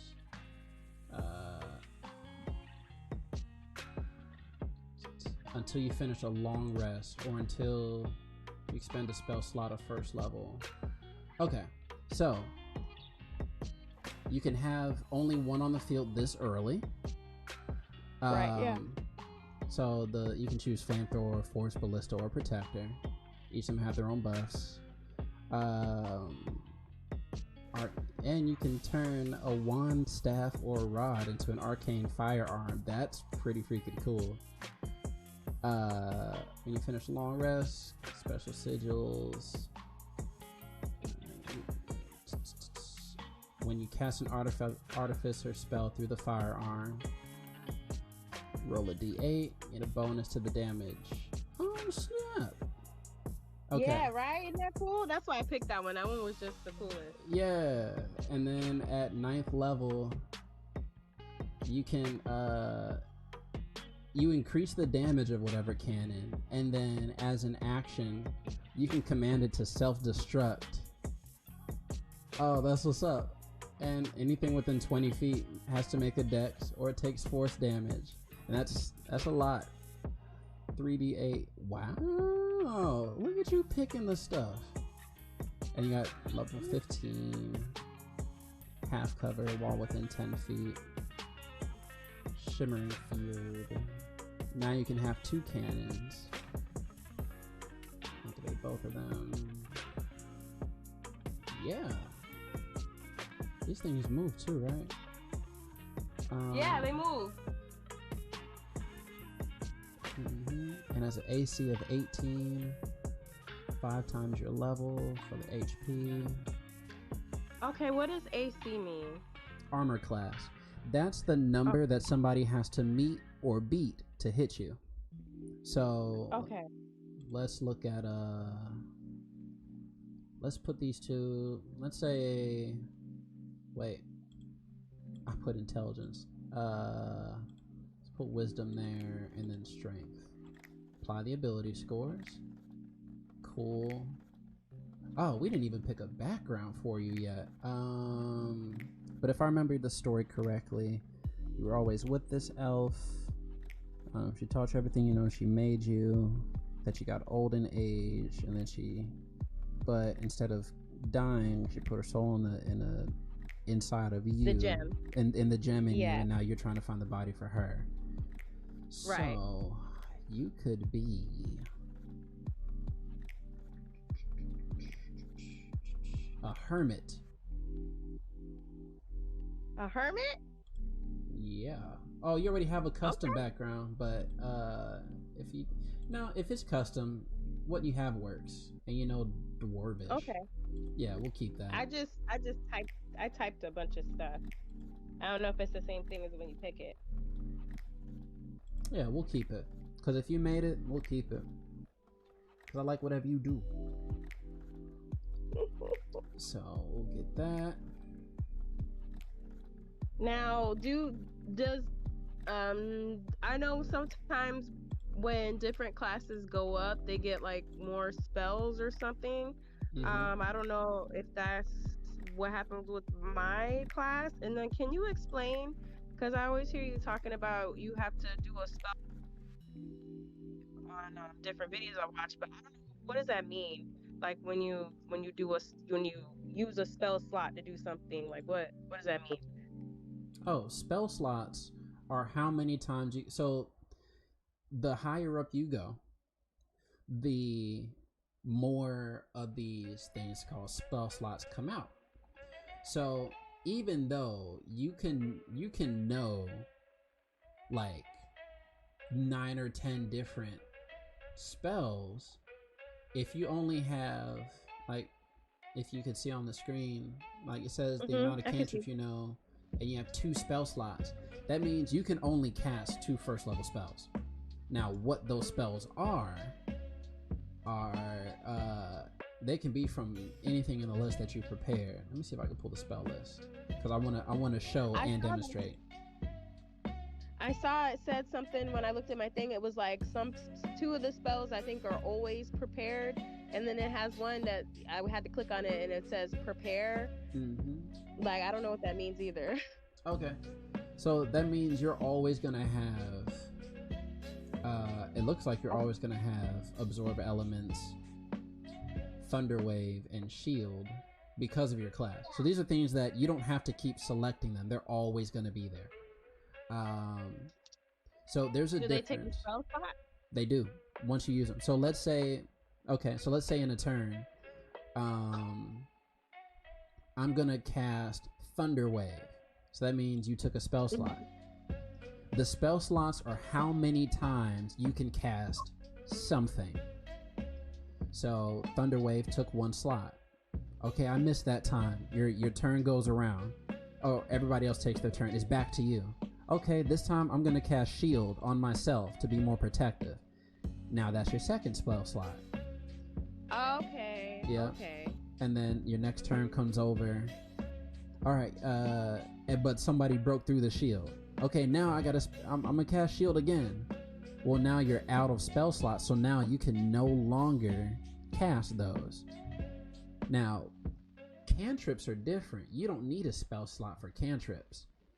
So for your Artificer, you can always cast Firebolt, so you can always damage something. And you can always cast Mage Hand, which is a great way to like pick things up, open a door, move a box, something for utility. So even if you're out of slots, which means you can't use your big bad spells, you also have a turret that you can command instead. And you have your cantrips. It's just, if you're out of slots, you can't use your spells. Okay. So you got to be. That's where resource management comes in. So a barbarian doesn't have that issue because you're not going to run out of swings with your axe. It's different for a spellcaster. You get more safety because you're in the back of the line. You have more things you can do. You can cast Hold Person. You can infect somebody's mind. You can deal magic damage. You can. The world is yours, but only for a certain number of attempts. You can only do so much. So wait, okay, I only got 3 spell slots, and it doesn't matter if the spell's already been used. It's just how many times you can use a spell. Okay, I get that, but you can't change them out. Like, I can't be like, well, I don't want to use absorb elements anymore. I want to use some other spell. Right?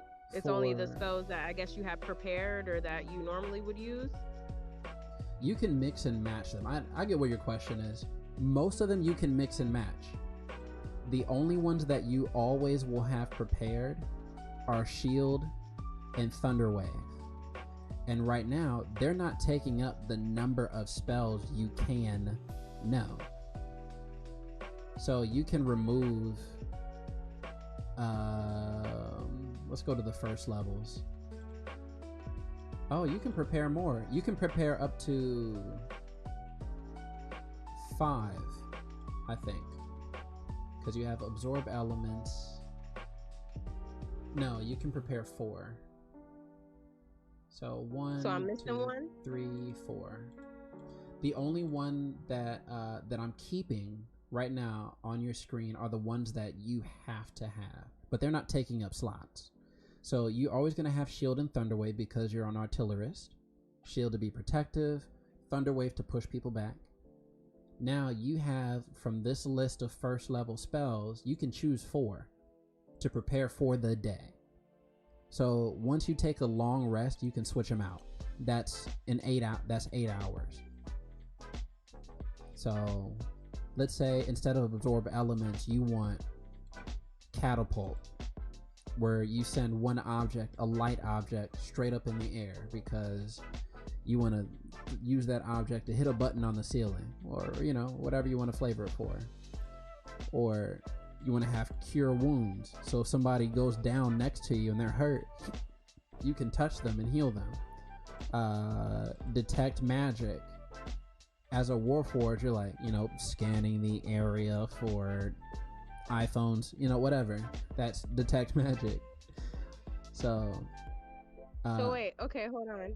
So Shield and Thunder Wave I'm always gonna have. So what you're saying is I can add 2 more spells to this, right, to like my list like you're doing, or I can only add like 1 more spell? For you, your total like, do I is need 6. to pick a spell? My total is 6. Yep. So you can pick 4 more of the 4 more first levels. I can pick 4 more first level spells. Can you do that with me right now? Absolutely. Because I like the detect magic one you said. Because I'm not quite sure I get it, but it's not that you're not explaining it to me well. You gotta feel it. You gotta have the experience for it to sit in. That's how it is for me, at least. So detect magic is literally what it says. So let's say you're walking about with the party and you're supposed to look for a magic item. So you cast detect magic. If it's within 30 feet of you, you'll feel it. Anything magical within 30 feet of you, you can sense. You may not know what it is, but you're like, oh, there's magic behind me. There's magic 10 feet to the left. There's like a magical aura there. So it's like it's a metal detector or a magic detector. Okay. So that's 1. Okay, I like that one. Okay. And then I think I wanted to do no, never mind. That's not the one. I don't know. I feel like I should be looking at this while you're telling me. What would be a good one for my build? You know. What would be another good one? Detect magic is good. I mean, you know the whole backstory what we're trying to do over here. We don't necessarily care if our teammates die, but we're definitely trying to be with the least amount of damage. Right. Another one that would be good is 1d4 plus 4. Yeah, that doesn't really do much. I'd say cure wounds for 1, because even if you get hit, you know how to undo that damage. So that's a good one to keep for yourself or for a teammate that's like right next to you. Okay. It's a good defensive one. I would say Expeditious Retreat is good. Basically, you're taking the dash action, but as a bonus action. So what does that mean for you? That means your action is still open to deal damage as you run away. And remember, dashing gives you your movement speed again. So you know how your speed is 30 feet, as in you can only move 30 feet in your turn. So let's say the big bad enemy is 10 feet away from you, like they're about to be close to you and hit, and you just want to run defensively so your turret can stay. Well, with Expeditious Retreat, I'm taking the dash action, so now I'm moving 60 feet. but you still have your action, so you can hit them from a distance. You can get out of the way and keep your distance, so you're still doing what you does for the just because. That's a good defensive one to get out. Okay. So I like that one for you. Let's go that one. Yeah, that's good, because we definitely want to. Now I have a question. Can, like, in the heat of a battle, can I just be like, fuck it, I'm out and just go? That's always an option. Okay, I'm just wondering. Yeah, because my character would do that. She'd be like, you know what, this is a little bit too much. I'm just gonna leave. You guys are not friends. I'm leaving. Yeah.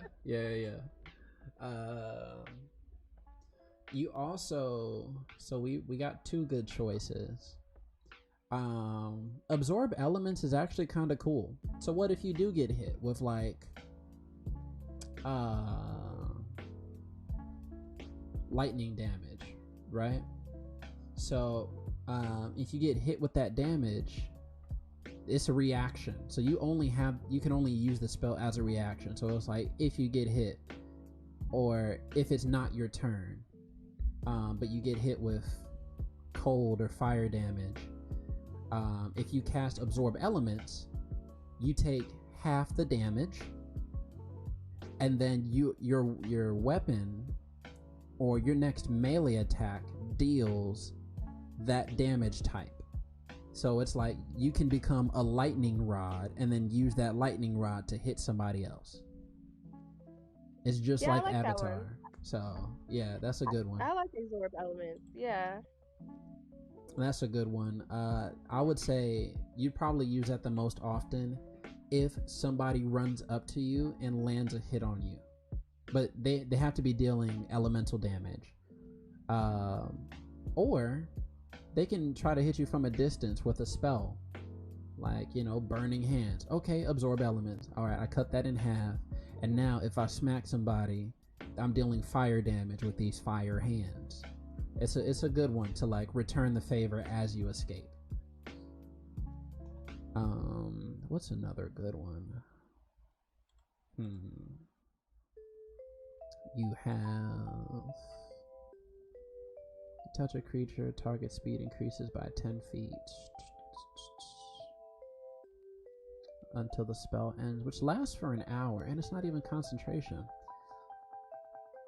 You could do, you already have Thunder Wave. Alright, so you could either do Long Strider, which is like, oh, I feel a battle's coming, I want you to be able to run fast. So instead of 30 feet movement speed, you could give yourself 40 feet. Or you can go to the fighter or the barbarian in the group and be like, hey, I need you to keep running in. So then they get closer and closer to the enemy for you. You basically just giving somebody the ability to run faster. Or run farther each turn, and that lasts for a while. There's also Fairy Fire, which I would picture. Have you ever played Call of Duty? Okay. So there's like this kind of, there's a game, League of Legends, which is totally not like Call of Duty, but there's a character that has what's called a phosphorus bomb.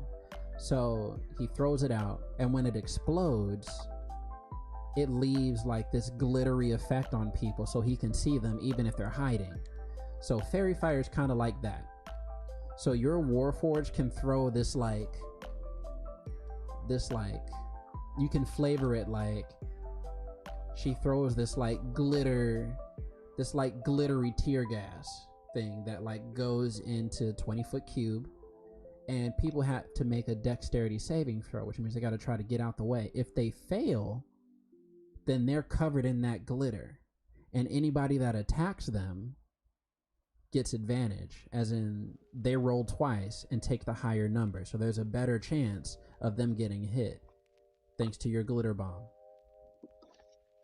Okay, well, that sounds useful, because I can even do roll with advantage too, right? Or is it just only for my allies? Everybody. if there's an attack on that person, there's a bonus to that. There's an advantage to it. So everybody's more likely to hit them now that you can see them, and they can't even go invisible after that. It's like you can't go invisible. I see the sparkles. I see your spear fingers over there, fam. You know, so it's super good. Okay, you've sold me on that one. I think about it, but I didn't think about flavoring it like that. So there you have it. So detect magic, expeditious retreat, absorb elements, and fairy fire. So you got the utility belt. You can probably say, hey, I'm casting fairy fire, so I'm gonna throw my glitter bomb from the cannon in my elbow or whatever. You just have fun with it. But this is a good loadout for you for your for the next time you play. A lot of utility. I'm excited. Also, sorry to everyone who overheard my private conversation. I don't know what I said, but sorry. I don't know what I was talking about, but okay, well, I feel like that's good. And okay, so you're gonna be DMing Saturday, or is she gonna be? I mean, you said Saturday it's gonna be her, and then you're gonna do. No, you said Friday it's gonna be her. You doing Saturday? I'm doing Saturday. Ty's doing Friday. Okay, so done. Yeah, and plus with since we mixed up since we rearranged your stats a little bit, you're also kind of beefier. So your armor class went up to 17. So unless somebody rolls a 17 or higher, they don't hit you. And mind you, they roll a d20, so it's their numbers have to be good to hit you, which fits a lot better. And then your attacks, you're more likely to hit your spell attacks, and you have a high modifier. And yeah, so this is something good to bring to the table. Now, if it wasn't for that personality, it'd be even better. Yeah, but it's all good. So we'll see how it all shapes up. But I look forward to seeing you play it. Thanks for helping. I'm gonna mute myself. My dog losing her mind. All right, you're good. So now that one is done, let's go ahead right over to Soul Snouches. Let's start putting yours together, because I've been anxious to talk monk stuff with you.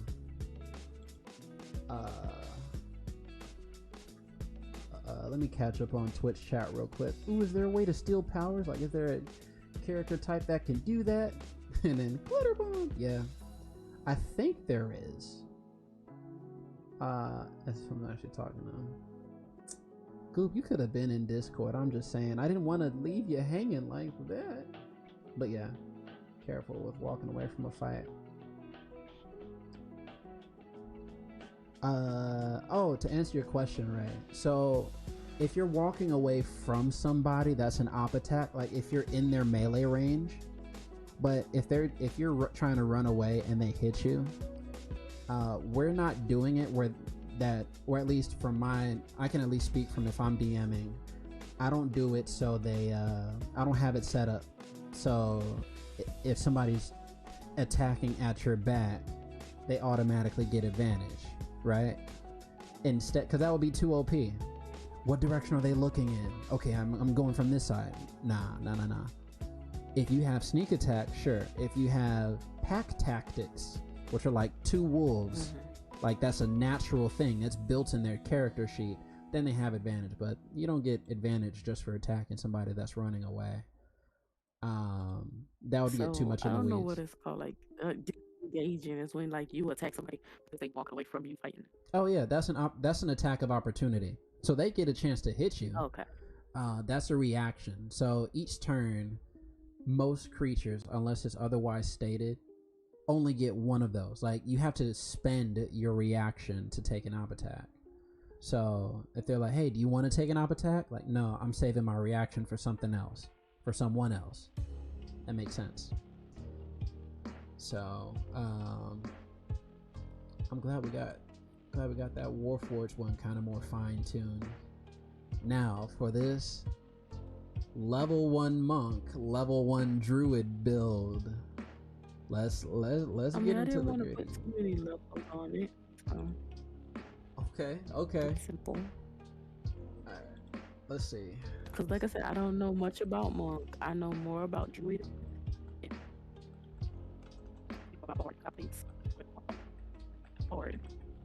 My bad. It cut out really bad at the most important part of that sentence. I said I've played more than one bard. Oh, okay. So you feel probably mechanically the most comfortable with the bard. So doing druid and monk is just completely different territory. Well, I have a preference for druid because that's what I started out with. But I don't know. I've started to like bard, which is why I have 2 of them. Okay, you're just kind of branching out a little bit to see what happens. Yeah.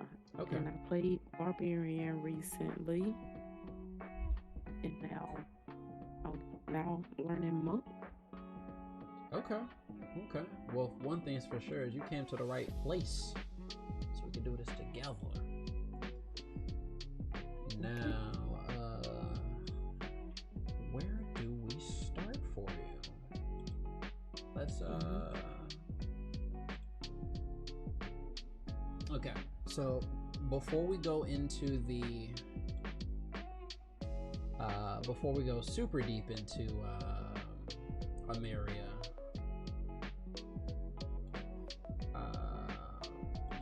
I'm doing a read only. Oh, I can't edit it. Okay, but I'll talk as I edit mine. How do I give you permission to edit?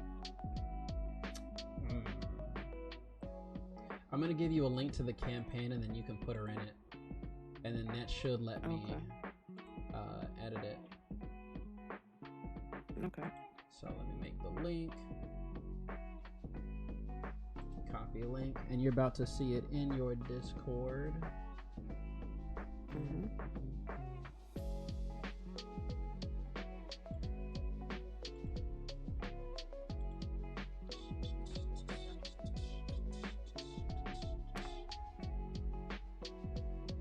There you go. And then you should be able to add her from that. And then I'll be able to make the adjustments. Okay, now while you're doing that, I would say the monk class is probably the toughest to multi-class with, because a lot of other classes don't mesh. Because for a monk, you have 2 ability stacks, 2 ability scores that you want to focus with. So you have the dexterity and wisdom, both of which determine your key points, AC, your... Oh, she made Renina. Ew, interesting. But just let me know whenever you have her in there. But let's see. It should show up now. Alright. Cool. Then I will refresh my screen.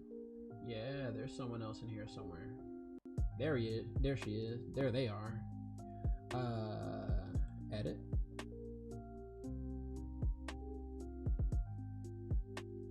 Ameria. Duck, yeah. Alright.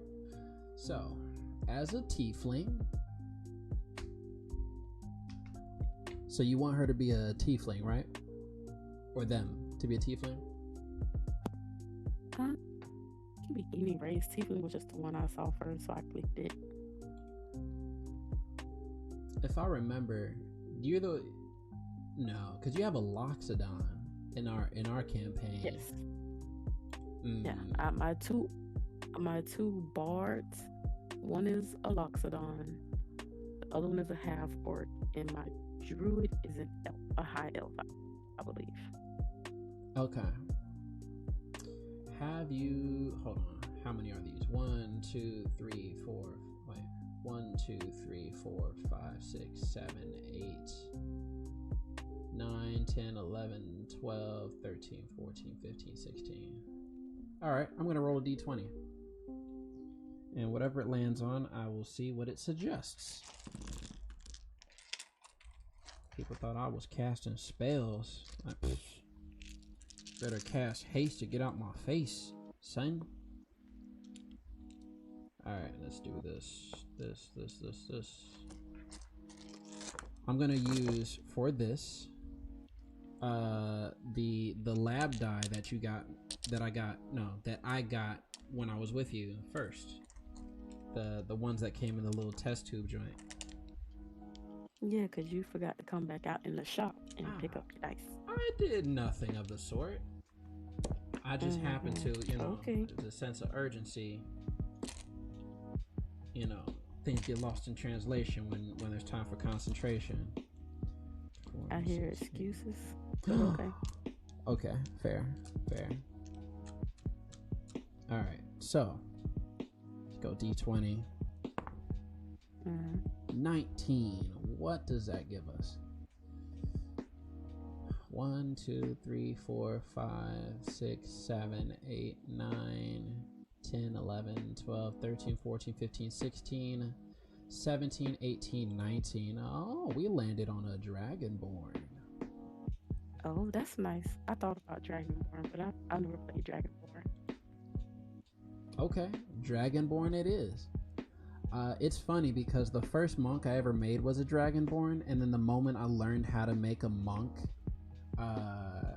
I switched to human, because for the racial traits, they don't add anything to a monk. No. But Dragonborn monks, they're just dope because they're dope because they're dope. You know what I mean? Okay, I get it. So even because the thing is, you get +2 to strength, which monks don't use because you use dexterity instead of strength, and a +1 to charisma, which neither monks nor druids use. But if you like being the bee's knees and the most important person or the coolest looking person on the field, go with because the I dragon. am. Exactly. So yeah, you get draconic ancestry, and what's really cool is you get different types. So you can be a black dragonborn with like obsidian scales that spews acid in a line. Like you got acid spit once a day. Or you can be a green dragon, which a green dragonborn. There's a difference. A green dragonborn, so you can do copper for the acid. Okay. Yeah. All right, so we got the choice. Let's go with a copper dragonborn. Yeah. So now you get a breath weapon. So that means between long rests. Wait, you get your breath weapon back even on a short rest. You can use that pretty often then. Yeah, so your DC for your saving throws, like if you do your breath weapon, the higher your constitution modifier and your proficiency, the higher the saving throw for it. So it's like, hey, they gotta meet that or take all the damage. I think it's half damage on a success, but what type is it?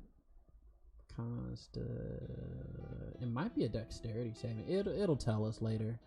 But since you're a copper dragonborn and you have acid damage, that also means you have acid resistance.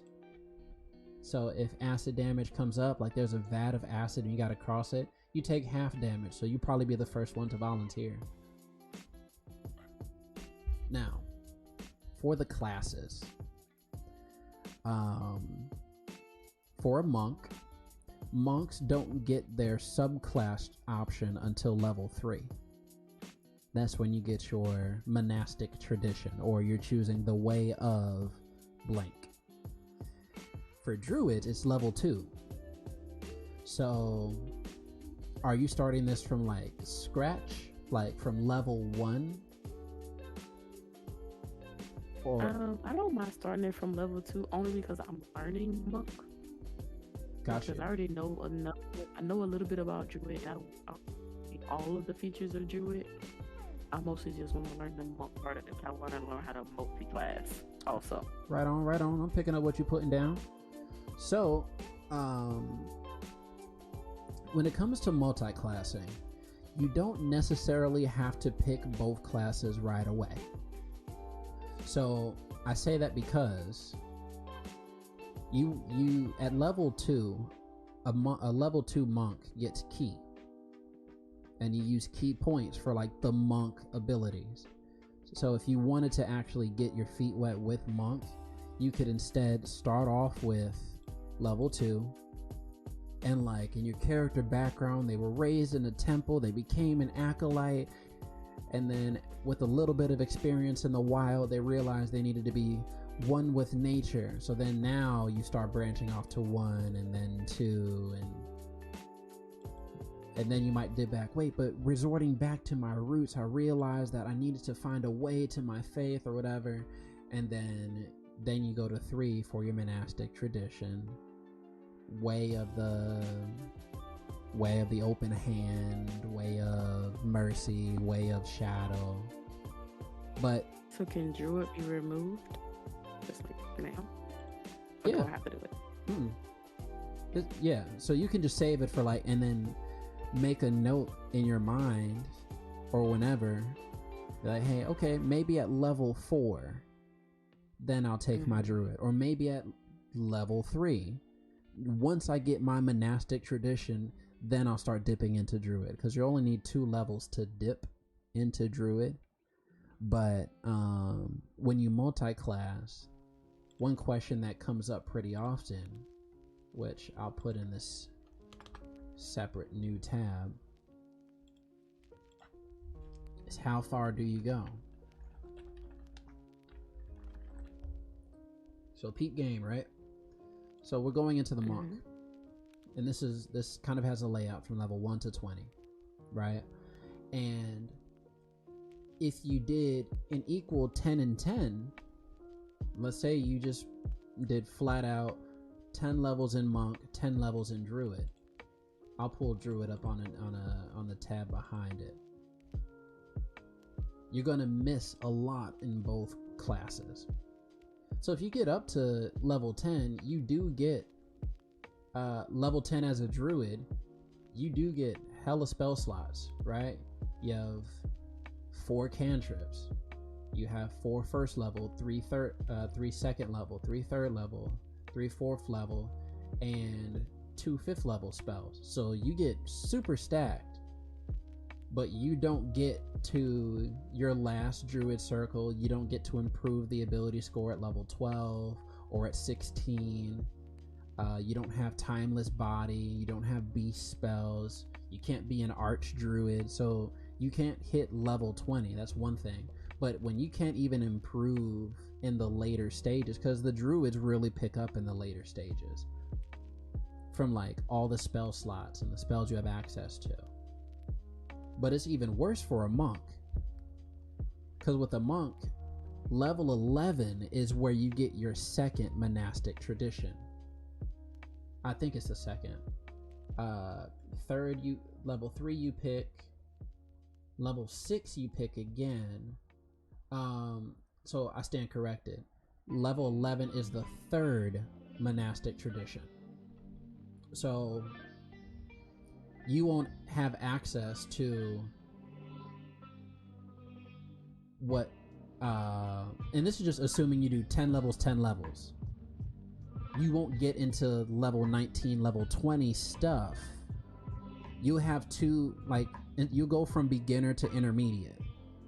You'll have 2 intermediate people instead of 1 expert. Does that make sense? So you might want to pick, and you don't even have to make that decision right now, because it's tough to. It'd be like, well, I'm already comfortable. You're either going to go, I'm already comfortable with druid, I'm just going to go monk. Or vice versa, I don't know much about monk, I was just trying it, but I'm going to make a druid if we need it. then you're not doing it for yourself. So if you want to multi-class, give yourself a cap on the secondary. Pick which one you want to main as, and then the secondary, get it like at level 4 or level 3. Once you pick a subclass for your main, then try the other one. Specifically because you're doing a druid. You kind of lucked out though, because with a druid, it uses wisdom, and monks use wisdom, so you can just max out wisdom, and both of them will see the benefit. So it's not that big of a leap, truly. So let's say you start off with a monk, so you're like, okay, I want to learn this, I'm gonna get my feet wet, and so you go there, 2 levels in monk, so at least you get the key. So we'll throw that in there for now. 15 hit points, not bad actually. Did you want to keep these stats? Well, if we're gonna make it, we're gonna make it. Let's reset it all together. Let's go crazy with it.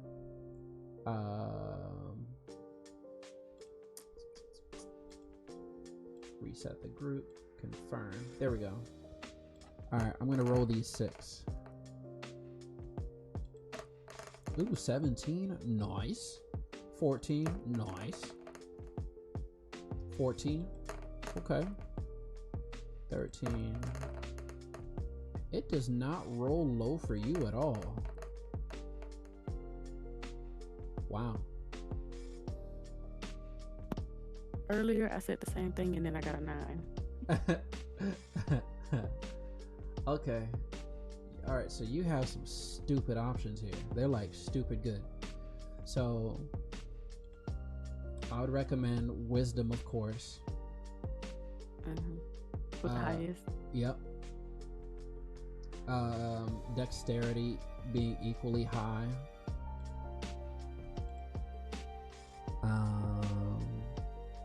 And then like, look at this. You rolled a 665, 653, 653, 64, 665. I need your rolls in my life. My goodness. Next time you can have them. Right on. So Dex and Wiz are the primary. What about strength? Will that help me? If you're gonna wild shape, it depends on what circle. Did you? Well, this is the monk, so. That's true. It wouldn't help you.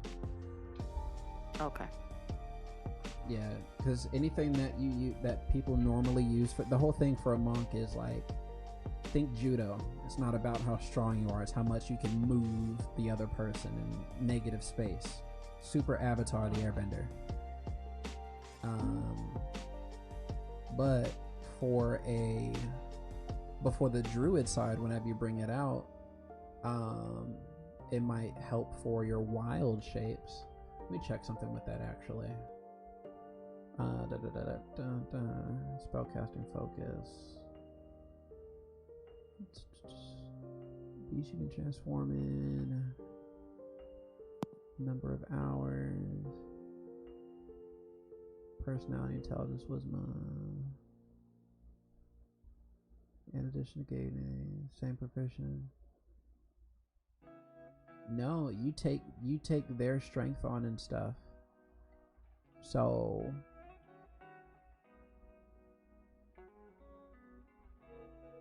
enforcer the capable. Dark vision. Yeah, for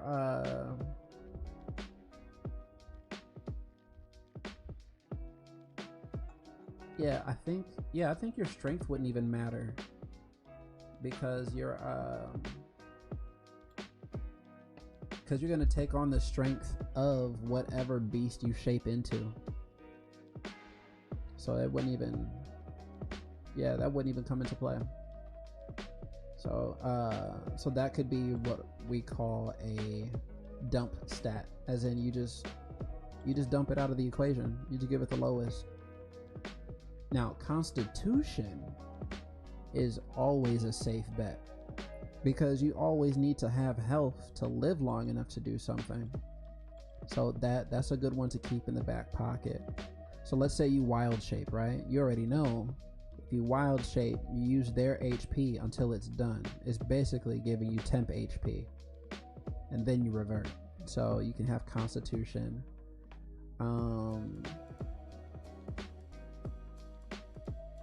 It might be cool between intelligence and charisma.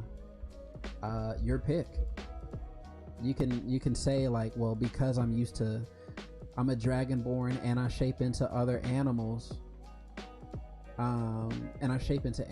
Maybe I have a high intelligence because I'm good at tracking people, or I have high wisdom because I can literally smell fear.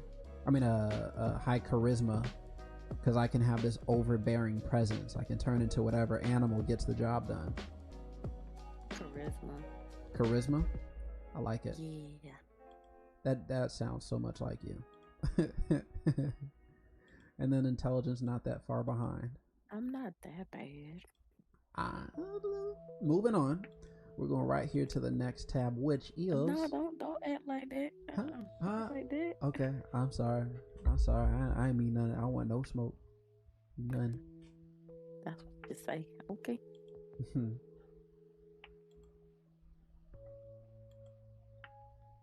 I keep checking Discord, but it's always the other Discord that's saying stuff.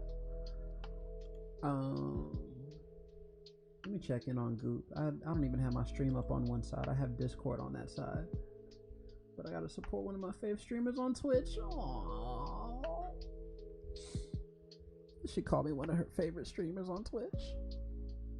I better be the only favorite. No, I'm just kidding. I'm watching you on Facebook. You alright? I'm alright. Okay, cool. I'll take it.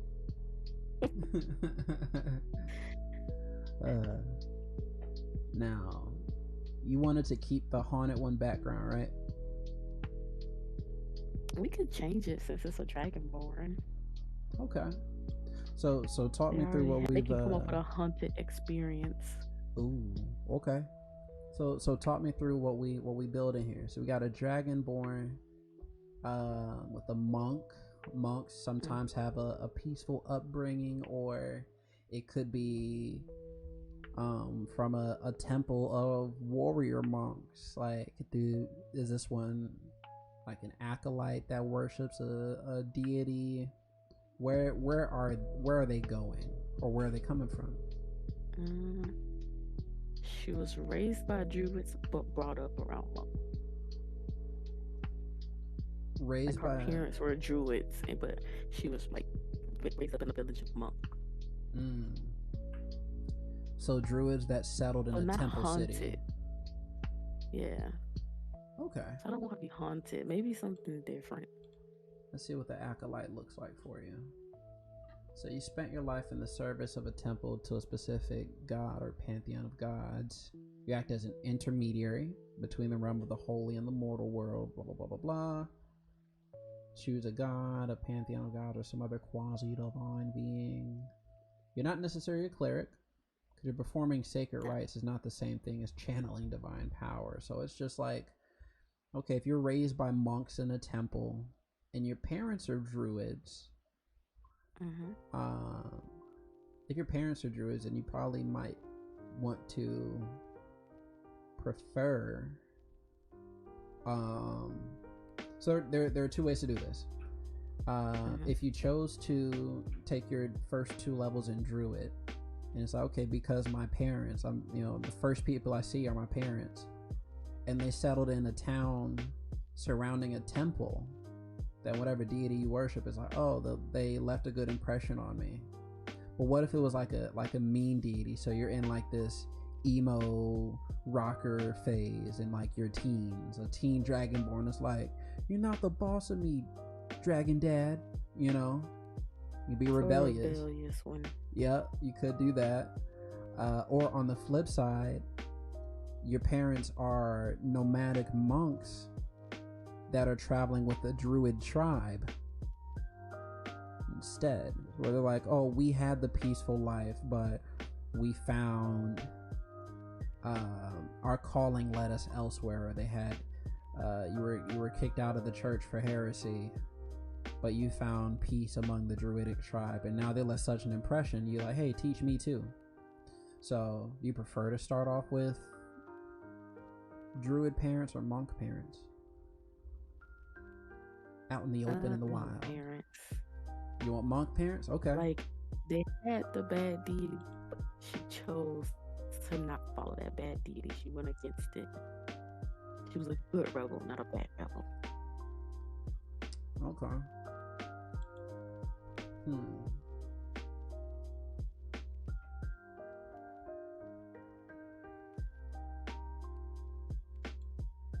Let's see. A hermit. I was thinking hermit, but it's like seclusion.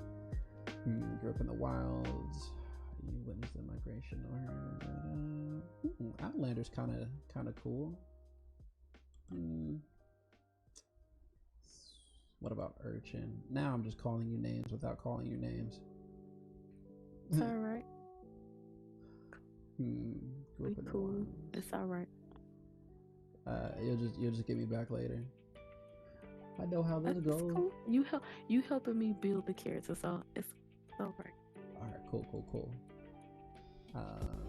Maybe.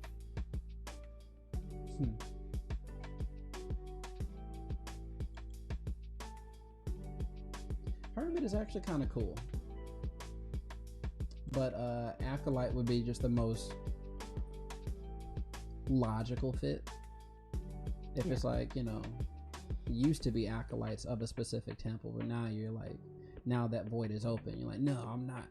I'm gone. Okay, leave me alone. Like, I'm gonna choose my own path. You don't get to pick it for me. Yep. So now you get to choose. Now you're proficient in insight and religion, so you can read people, and you know the pantheon. You know what you chose. Now for languages, as a dragonborn, you already know Draconic. Draconic and common.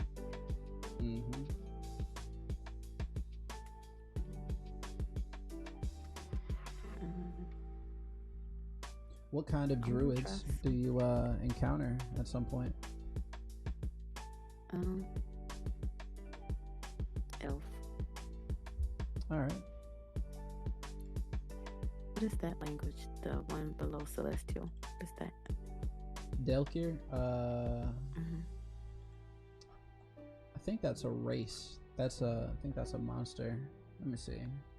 D-A-E-L language. So aberrations speak that, which is like a type of monster, I think. Yeah, so evil things speak that language. This thing is chaotic evil. Belashura. Who the heck is Belashura? Looks scary. Let's see if I get a better image of her. Yeah, she speaks Delkir. Lord of Eyes, or the All-Seer. Whisper of the Lord of Eyes can see every evil deed a person commits, and that those touched by this Delkir suffer terrible hallucinations. Okay, so she's like the queen of Genjutsu, from what I gather. Nah. All right, so that sounds like a haunted one thing. Like, no. It is. It does. And it's like we have so many. Here's the thing: for the last 4 or 5 characters, I've made such like tragic backstories. Rasheen, cool, but this is the best. Aw, thank you, Ty. But like everybody's had a depressed backstory up to now, so it's like they were walking along and then life. Like I've done that for 4 out of the last 5 characters. I need somebody to have hope. My character has hope.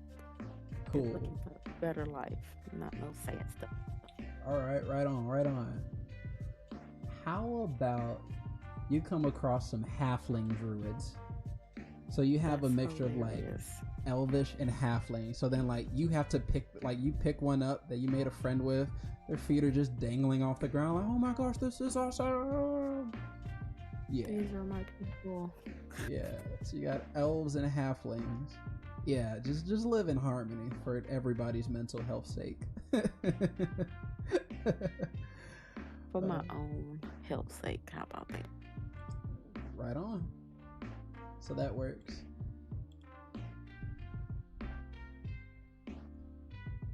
I need them to get some cuter Dragonborn pictures. Ew.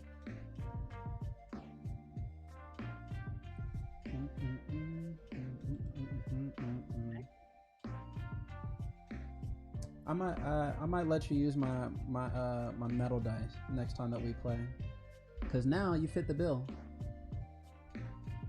I've been looking at some, but I just haven't bought them. Might have to look up some more, get some suggestions. I got you. I'll send you a list.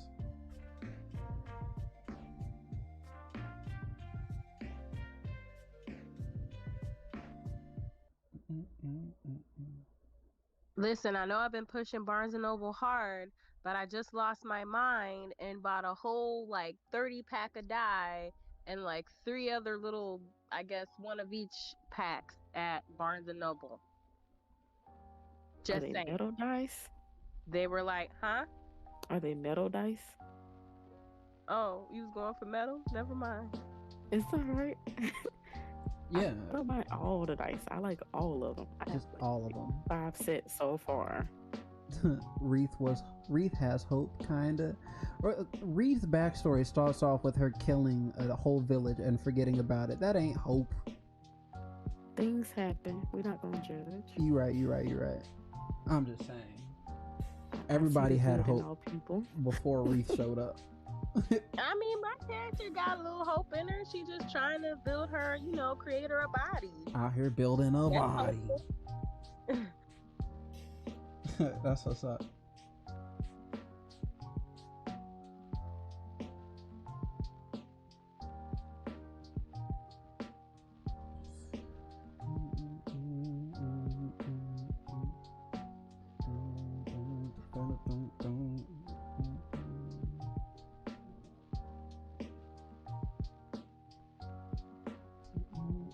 Let's see.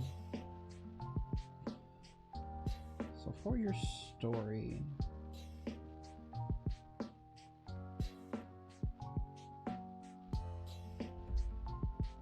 I like this. You have Shelter of the Faithful, so if you find like, okay, instead of following this deity or whatever, I'm just gonna shack up at a temple of another village, for rest and respite. You could do that. Let's roll for your characteristics. Alright. Yeah, for the personality. Alright, we'll just edit these out, because now we're not doing that other one. He had his own. True. What's the first one? A D8? Okay. So when it comes to my personality, you get to choose 2 of them. Yeah. 2. I can find common ground between the fiercest enemies, empathizing with them, and always working toward peace. That is so you.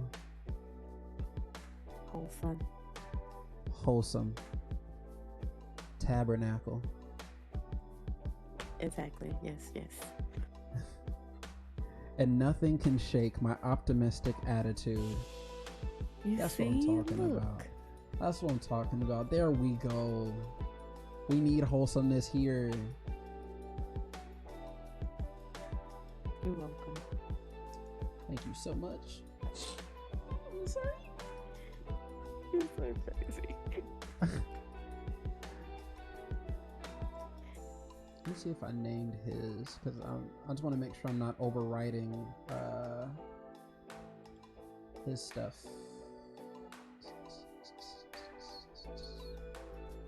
Doesn't look like it. Yeah. Okay, I think I'm doing it right.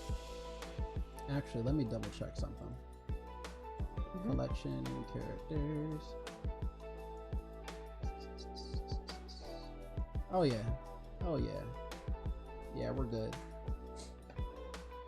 This is just so beautiful how it's coming together though. I gotta get my hero tier. I keep forgetting.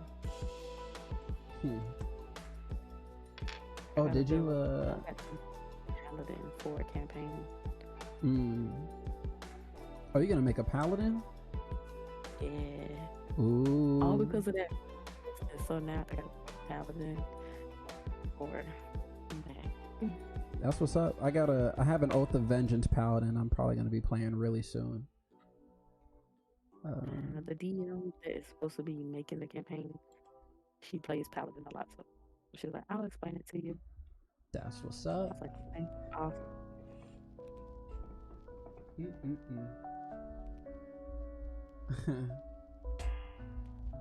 About she didn't mean to kill them. Wow. Let's see. Let me fix my mic real quick. Wait, I loosened it. Alright, whatever. I'll make it do what it does. Okay, so tradition. The ancient traditions of worship and sacrifice must be preserved and upheld. So even if you don't follow them, you still have those habits. Now what about these bonds? Let's pick one. 6. I seek to preserve a sacred text that my enemies considered heretical and seek to destroy. Ooh. Forbidden texts. I like it. It's like you had to take it away from the church because they tried to destroy it. Interesting. Alright, last D6. What kind of flaws are coming up here with this non-Loxodon? My piety sometimes leads me to blindly trust those that profess faith in my God. Aww. So I could be like, well, who do you worship? Bastet. Oh, me too. Really? Tell me more. Yeah. Yeah, that sounds like something a bard would sucker you into. Trick me. They used their persuasion on me. The nerve. The unmitigated gall. Shaking my fist.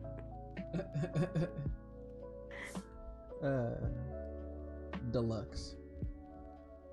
Alright, so we got those. Let's get your equipment underway. Alright, you already know what kind of weapons you looking for? I think I had put a quarterstaff the first time. Okay, so you want the quarterstaff. Okay. Most people either use a quarterstaff or spear. Mainly for damage because it has the biggest potential for damage. If you use it two-handed, you get 1d8 plus whatever. Or if you use it one-handed. Quarterstaff? Yeah. Quarterstaff. Okay. It's either, if you do it one-handed, it's 1d6. Two-handed is 1d8. So you have the potential for the most output of a simple weapon. It's either that or a spear, but a spear does piercing instead of bludgeoning damage. So they deal different damage types, but usually people just go spear, don't do it. Or quarterstaff, okay, don't do that either. And then everything else, damage-wise, just doesn't have a d8. That's the only difference. But if you wanted a great club, you could do that. You can do a light hammer. It's like, oh, well, now I have a hammer, you know. But if you want a quarterstaff, that's right on. Do it because you want it. Yeah, I think my druid had a quarterstaff. Okay. Because as a druid and a monk, it makes sense. Especially as a pacifistic lifestyle. You could even give your own reason for it, where it's like, she was raised to not kill. So that's why you don't hold a blade or a bladed weapon. So that makes sense. Yeah. Now you can do a prayer book. What the heck? Yeah, you can. Holy symbol. You can have a holy symbol, reliquary, emblem, and amulet. So things that you would use ritually to like pray, like in the mornings. So you can have a necklace that your mom gave you for when you decided to travel on your own. I like that one. Alright, so amulet it is. And you could tuck it into your clothing, you know. Exactly. Probably have a little like a literal monk robe, like you know the monks that have the middle of their head shaved in the dumbest way possible. I just picture you just kind of like tucking that away in there, a little friar tuck Hiding it going. from people. Yeah. What does a prayer wheel look like? Now I'm curious. I'm curious too. I want to see it. I might pick that. I don't know. Oh, one of those jokers. I was thinking like I kept having in my mind like a captain's wheel. I'll take it. Like the Lord is steering you in the right direction. Amen. Oh my Lord. All right, prayer wheel one time for the tabernacle. Add that Two times. You know. Gotta have full faith in the tabernacle. Full faith. You gotta double down before you get tossed around and lost in the sauce, but you gotta pay that cost. Church. See, where's Kyle when you need him? No. Gotta magnify the light skin side. You know what? I'm gonna let you have that one. Appreciate it. Appreciate you.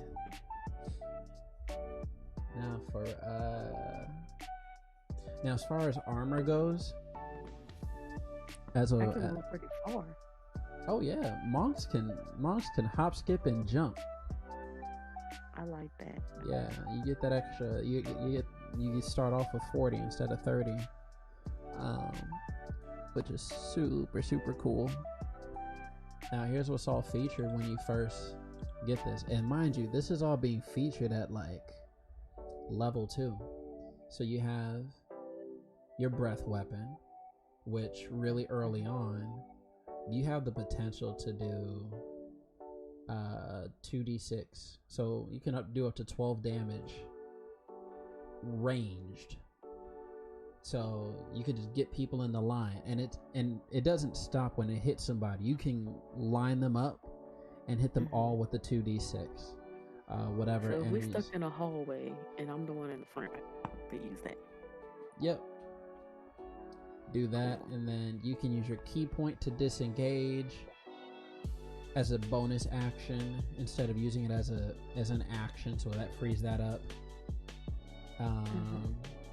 You can do flurry of blows at level 2, so that means you can take 2 attacks as your bonus action, 2 unarmed strikes.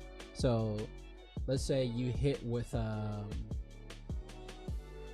your breath weapon, then you can spend a key point for unarmed strikes. The tricky thing about... And how many do I get? Is it based off your level?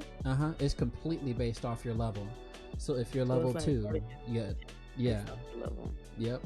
Okay. So if you're level 2, you have 2 key points. If you're level 11, you have 11 key points, so on and so forth. Wow. Yeah, so you gain an extra key point every level. Can you give those key points to other people, or only you can use? Only you do it. Your key is internal. It's your flow of energy. Yep. Okay, cool. Yeah. Now, do you know what kind of monk you want to be? No. Okay. Let's do it. Like I said, I know very, very little about monk. Okay. So, because I have them unlocked, there are 3 subclasses that are available that I don't have to homebrew. So you have Way of the Open Hand, Way of Mercy, which is the one that I'm using currently. For Kaliko is Way of Mercy. And what is Way of the Open Hand? What is that? That's a default. It's kind of a jack of all trades, kind of. So at level 3, if you ever land a blow on a character, on an enemy, you have 3 options of effects. So you can make them do a dex save, and if they fail, they're knocked prone. Oh, goop. She said, "Amen, brother." Or so you can either do like there's basically like Karate Kid. So you can either kick them to try to knock them prone, or you can do like a palm strike, which makes a strength saving throw. So if they fail that, then they get pushed up to 15 feet away from you. Or you can like hit their key, like hit their pressure points with an attack, which means they can't take a reaction until the end of my next turn. So either you're making them fall on the ground, or pushing them away from you and maybe into one of your allies, or you stop them from having a chance to make an attack of opportunity on you if you want to run away. So you can bob and weave all day long with them. So it's super flexible. And then at level 6, you have the ability to heal yourself. So as an action, you gain hit points equal to 3 times your monk level. So once you hit level 6, you have a chance once per long rest to heal yourself for 18 hit points. You can do it once a day, basically. Okay. Cool thing that's broken with all monks is when you hit level 7, if you pass a dex save, you can dodge all damage. So take Fireball, for example. Fireball is an overpowered spell.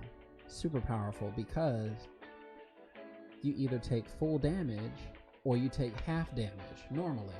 But as a monk, if you pass, you take no damage. So at level 7. That's what you're hand? Yep. Oh, that's for any monk. So if you pass the check, no damage. But even if you fail the check, it's only half damage. So it's either half or none instead of all or half. So you're always going to be sneaky durable for a dex save. And then level 6 as well, your unarmed strikes count as magic damage, so you can overcome resistances. So basically at level 6, you can punch ghosts. That sounds like fun. You're literally a ghostbuster. No matter what monk subclass you choose, you get that. The dex save and unarmed strikes are magical. At level 11, you gain the effect of a sanctuary spell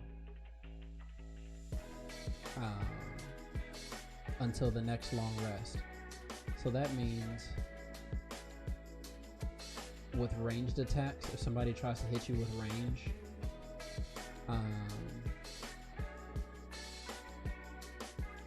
they have to make a wisdom saving throw, and if they fail, they have to choose a new target or just lose the attack altogether. So it builds from there. And then, but level 17 is where you get a nice little bonus called Quivering Palm. So here's what Quivering Palm does, because this is way of the open hand. So you hit somebody, right? And I think it takes 3 key points, and they have to make a Constitution saving throw. So like you hit a creature, and with those 3 key points, you start vibrations in their body. Think 5-finger death palm, right? From Kill Bill, the 5-finger death grip punch combo, up down A B start A. At any time within 24 hours, I think. Yeah. They have to make a Constitution saving throw, and if they fail, they automatically die. So if you holding them hostage, you can use that. Yeah. And Or anytime they get that, oh wow.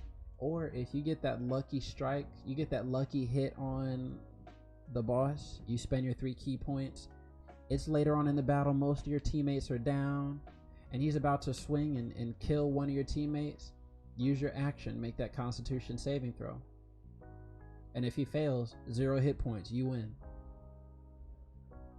Or you could just choose to cancel it. It was like, you know what I can do? No, please don't do it. And then they turn good, then you can use your action to cancel it. But Okay. you could be like running away. It could be the next day at 23 hours and 59 minutes. Cast it, and then they just die, like at the market.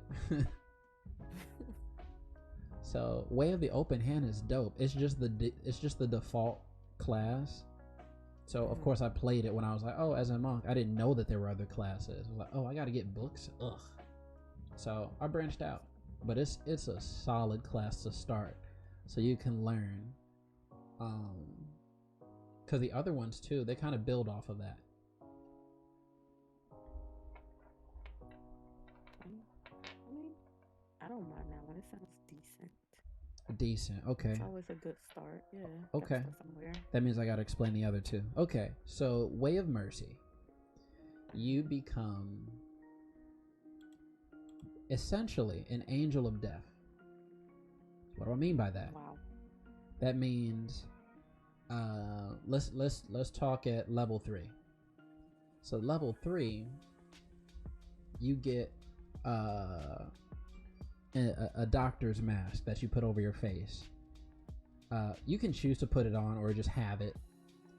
The one that I have is an apothecary mask, but it looks like a crying visage. It's a perpetual crying face.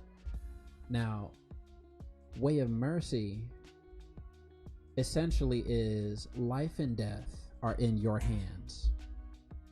So you have a chance to do 2 things. You can either do Hand of Healing, which like you hit somebody or you use your hand to heal someone. So you touch them and you give them health points back. Or you can do Hand of Harm, which deals necrotic damage. So let's say you hit somebody, but they're resistant to non-magical damage, right? But you hit them. That's fine. I'm gonna do a Hand of Harm, so I deal necrotic damage, because necrotic is magical. So early on, you can overcome resistances with Hand of Harm. You have one hand that gives and one hand that takes away. So you can either buff your damage or heal your team. So it's super fun to play because I can be the healer that's not a healer. Does that make sense? So someone comes down, they're like, oh, now I'm unconscious. Cool. I'll smack them awake and go about my business, still doing what I does for the just because. Slap my teammates. Yep. You can flavor it however you want. So if you're this dragon, Of heal. yep, you're like, oh, I saw you get slashed on your chin, and you headbutt them with health energy. They're like, ow, thanks. You could do that. I gotta fix my mic stand. 1, 2. Damn. These good. So it's one that's like, oh, I'm a pacifist, but don't play me, you know? Try Jesus, not me. 'Cause I'll throw hands. Amen. Ooh, that's it. I don't want to strip this. Alright, I'm good though. I'm good right there. Nice. Alright. So you have that, and then at level 6, you get what's called Physician's Touch. So now it boosts what happens when you use Hand of Healing and Hand of Harm. Those 2 hands are what your whole subclass revolves around. Of course, you still get the magic damage for unarmed strikes at level 6. You still get the dexterity thing at 7th level. Of course. But at level 6, when you use Hand of Healing, you can also lift an effect. So you're basically ending a disease. Not only are you healing their wounds, but you're healing their diseases. So let's say somebody got blinded, paralyzed, poisoned, or if somebody got stunned. Because if someone's stunned, then the enemy has advantage on attacks against them because they can't defend themselves.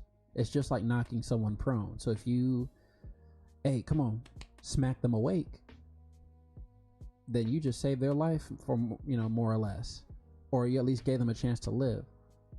Now, if you're trying to harm a mug and you do hand of harm on someone, now you give them the poison condition until the end of your next turn. Now, what does poison mean?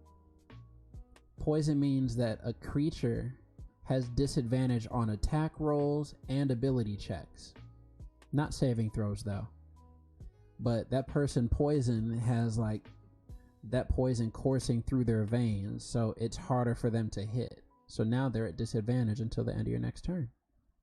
And you can keep hitting that person and trying to apply, like, what if your next turn comes around?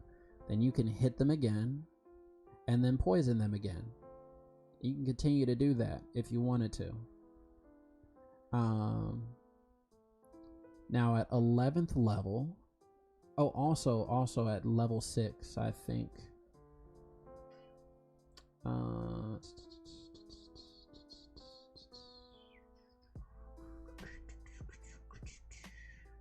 Yeah, I think it's at level 6.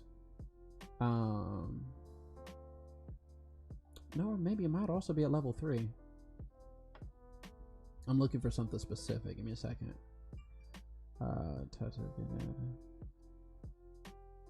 Oh yeah, no, all the way at level 3. So you know how you have Flurry of Blows, right?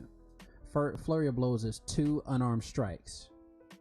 Yeah. So when you use a key point for unarmed strikes, one of those strikes can be a hand of healing. Not hand of harm though. You still have to burn an extra key point for harm. But if you wanted to heal somebody and still deal 1 extra hit to an enemy, you could do that. Starting at level 3, so super early. At level 11 though, when you use Flurry of Blows, you can now replace both of the strikes with Hand of Healing without spending an extra key point. So 1 key point, now you have a chance to heal 2 people. Pow pow. Now also, but at level 11, then you also have the option to use Hand of Harm.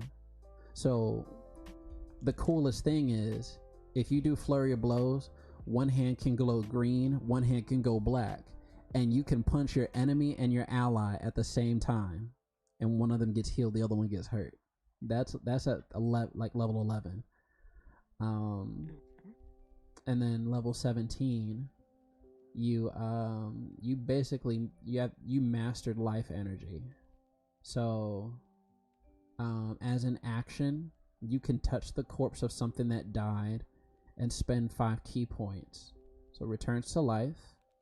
You give it hit points based on wisdom, which you already have, that's high. And if the creature died while with any conditions, you remove them as well. So you basically get a revivify spell. It's a free revivify spell. Because here's what you can do. It's if a creature died within the past 24 hours. And if you're out of key points, you can rest for 1 hour and get all of your key points back. So you'd be like, oh no, they both died. Yeah, and if you're at level 17, you have 17 key points. So you can revive 3 people. And then take an hour-long nap and revive 3 more people. You literally are the mercy angel out there. Just slapping and smacking away. Just having a ball. So it's the healer that nobody expects. And it's not like, oh, now I can only heal. No, I can harm too. So you have the versatility. It's like, what do you need from me? What do you want from me?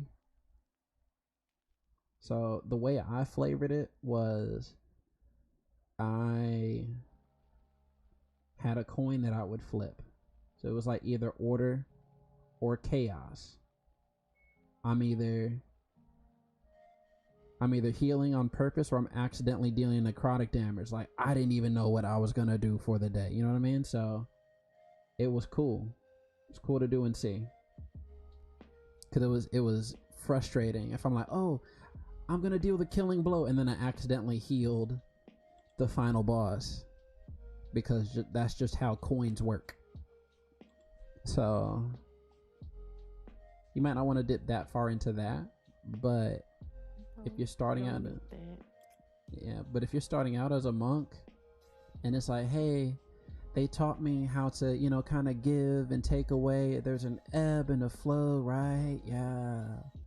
And then you meet halflings, and they're like, oh, they're so energetic. Yas. You could be Valley Girl. Oh my gosh, I like necrotic damage you. Oh, you're decaying. Gross. You could do that. You can be that annoying person, or flavor it however you want. But Way of Mercy is cool. Open Hand is cool. Way of the Astral Self is a little bit more, I wouldn't say complicated. It would just be, it would take some doing to like fit it into like the nomadic kind of thing we built up to now. The hermit, ribbit. Every time I hear a hermit, I think Master Roshi, and then Master Roshi I think of turtles, and then turtles I think of frogs because they're both green.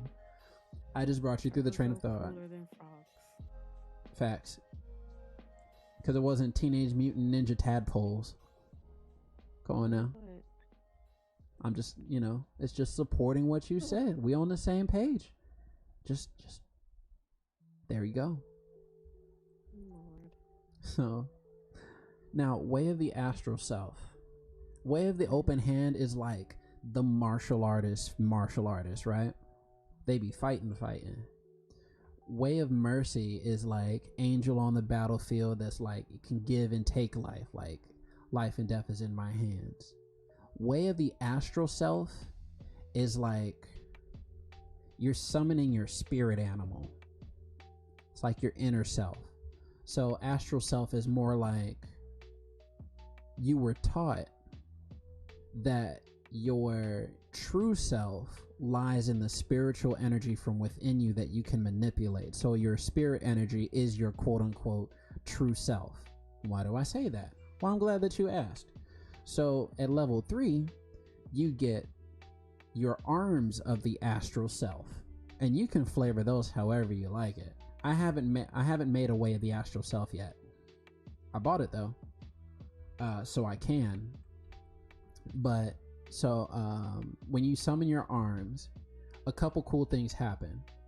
You can use your wisdom modifier instead of strength when you make strength checks and strength saving throws.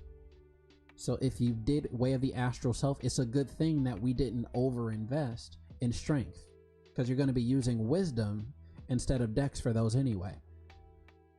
You can use the spectral arms to make unarmed strikes for you, and if you do use those spectral arms for unarmed strikes, your reach is 5 feet greater than normal. So instead of 5 feet of range, your range is now 10 feet of reach. And then unarmed strikes you make with the arms can also use wisdom instead of strength or dex for the attack and damage rolls. And it's force damage. So at level 3, your unarmed strikes with the arms are already dealing magic damage because it's force damage. So it already bypasses the resistance. When you summon your arms, they're like for, I think they last for 10 minutes. And they hover like near your shoulders, or they can surround your body. So for your dragon, you can make them look like dragon claws, but you're already a dragonborn. What if you're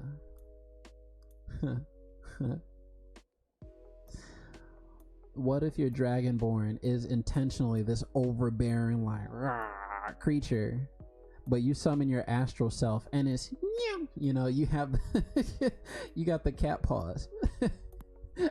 Now you're making me want to pick that one. I wasn't like, open hand, but I'm like, it just sounds like so.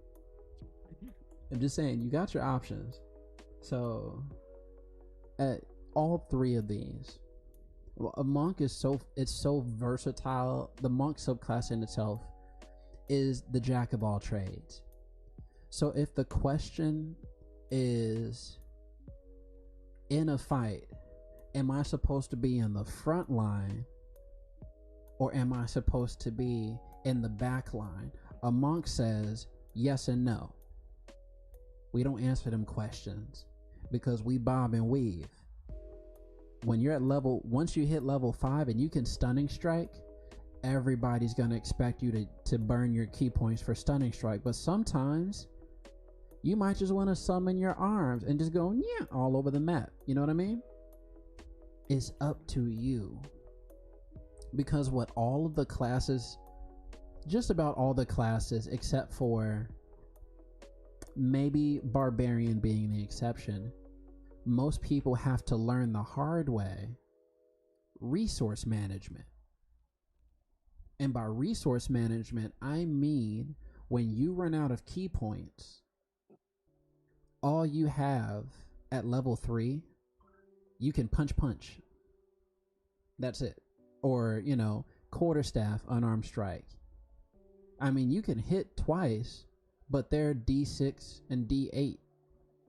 Well, D8 and D6 and D8 respectively. 14 damage isn't bad when you're going against things that have 3 HP. But what if it has 75 HP?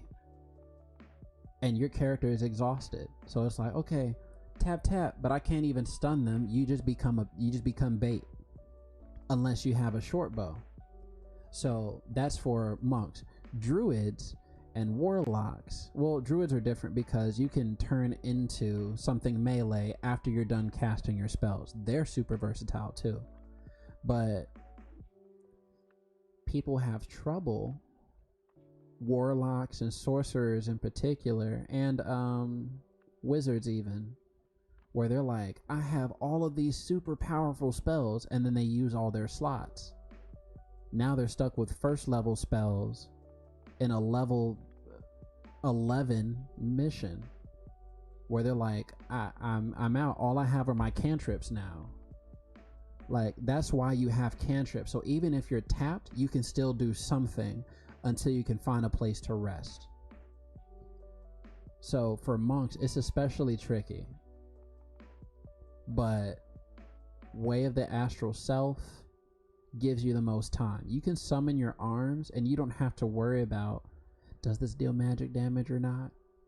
Very few things are resistant to force damage. Very, very few things. Fire damage is the most common thing to be resistant to. But you have a chance of dealing like damage. And at least last.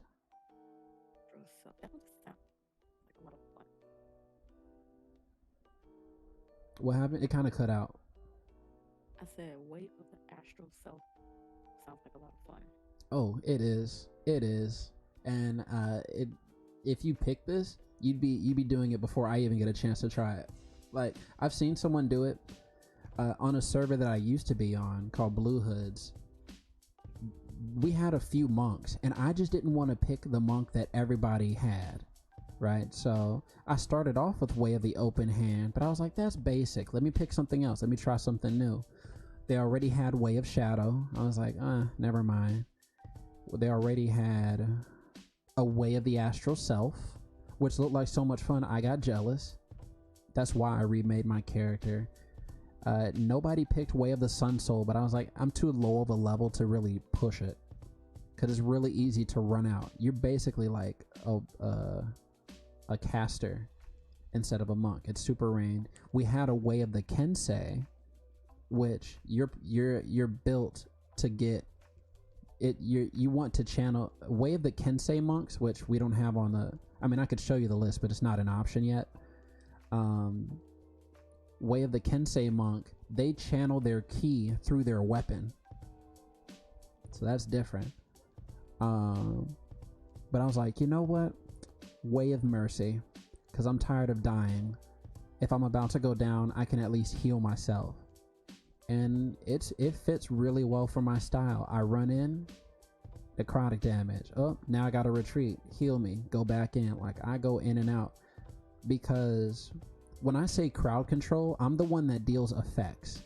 So if I stun a character, then everybody else can focus their damage on it and burn it out at advantage. Or knock them prone. Or take their attention and dodge, so they can miss me more likely. So it saves somebody. Like, I move the room. So, I didn't even talk about level 6. So you know how level 3 you just get the arms, right? Yeah. So that's just level 3. Level 6, you can summon the visage, which means basically a helmet. You can have a cat helmet if you want. But you summon one piece at a time. Yes, I'm not gonna say no. I'm gonna just see it. I'm gonna see it in the campaign, and I'm gonna be like, I told you, called it. But so way of the astral self. The visage gives you its own bonuses. So part of this bonus actually activate arms. You can spend 1 key point. Basically, it would take 2 key points to have the arms and the visage. But the visage gives you astral sight, so you can see in darkness like it's a regular day. Even if it's magical darkness, you can see up to 120 feet normal, no problem. You also have wisdom, so you have advantage on insight and intimidation checks. You could either be scary cat, or you could be wise cat, so you can tell if somebody's lying, if they have an ulterior motive. You can use your helmet to look into someone's soul and either use that for information or to force them to submit. Now, also, you have a mouthpiece part of it, I'd imagine. So when you speak, you can direct your words to a creature of your choice that you see within 60 feet of you. So you can talk directly to it. Now, either just that creature can hear you, so you can tell a really good secret, or you can amplify your voice so that all creatures within 600 feet can hear you. It's good for distraction if the rest of your team is hiding. Or if you really want to use that to like scare people off, or to say, I know where you are, come out, you can bluff it. So your helmet gives you that vision, you can see into people, and you can use the mouthpiece to either go full megaphone or walkie-talkie. All of that from the helmet. But then the body of the astral self is at level 11. Like, we ain't even into the best part of this, you know what I mean? Because at level 11, does it take 3 key points total? Let me see. When you have your arms and visage summon, you can cause a body to appear. No action required. Oh, so this doesn't even take an extra. So now we're up to 2 key points. So, you know how it's just 1 key point for the arms, 2 key points for the arms and the helmet? Well, now for the arms, the helmet, and the body, it's still 2 key points. So it's not going to stack beyond that for this level. Now, while you have that on, you can do a couple things. You can deflect energy. So acid, cold, fire, force, lightning, or thunder damage. You can use your reaction to deflect it. In other words, you reduce it by 1d10 plus your wisdom. So your wisdom modifier, let me look at Ameria. Right now, your wisdom modifier, let me see, I think it's like 4. Let me see. It's something stupid. Your wisdom is already at +3. So all you need is 1 extra, like if you hit level 4, and you can, okay. Here's what I would really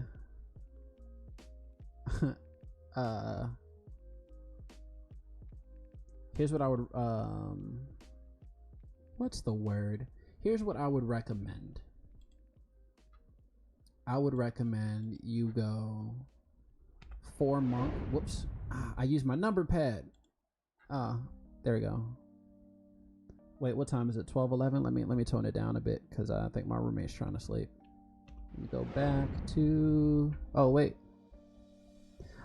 Where's the let me add my Capamon. I forgot to add my Capamon. He's supposed to be in the corner.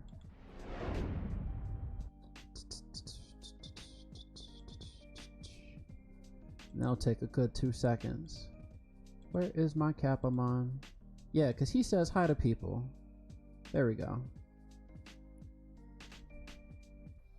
Yeah. Yeah, be chilling right there. That's Dave. You know what? No, that's Spaceman Dan right there. I already have Dave from accounting, and I use him so much. I use that name so much, I gotta narrow it down. So, if you want, say hi to Spaceman Dan. Hello, Spaceman Dan. Oh, literally. Okay, yeah. I mean, he's purple. I have to speak to him. He's awesome. Absolutely. I was gonna have my character logos. It's caramel and neon green, right? I was gonna do green because green used to be my favorite color when I had a favorite color, and then purple when I because my mom's favorite color is purple. But then I was like, Buzz Lightyear, too close. So I switched it to caramel. Because, you know, light skins be light skins. Light skinned in all of it. You know, we do. I didn't want to. I didn't want. I'm just saying. I'm being honest. Just being honest. Could have done probably orange or something, but it didn't look right to me. Now, with your wisdom though, so you can reduce the damage coming in. You already have, as a monk, by that time, you already have a feature called Deflect Missiles. I think you get that as early as level 3. So Deflect Missiles is like someone shoots an arrow at you, throws a javelin, shoots a crossbow bolt. You can attempt to catch it and reduce the damage, or you use your reaction to catch it. If you reduce the damage to 0, you fully catch it, and then you can spend a key point to throw it back or at someone else. So it's literally throw the arrow that you just caught. It's one way to do it.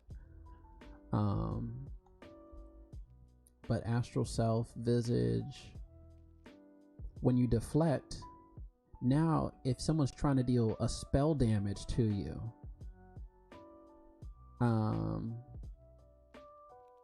you reduce it. And it's not like you throw it back. It's just, it bounces off the body first. The big body first.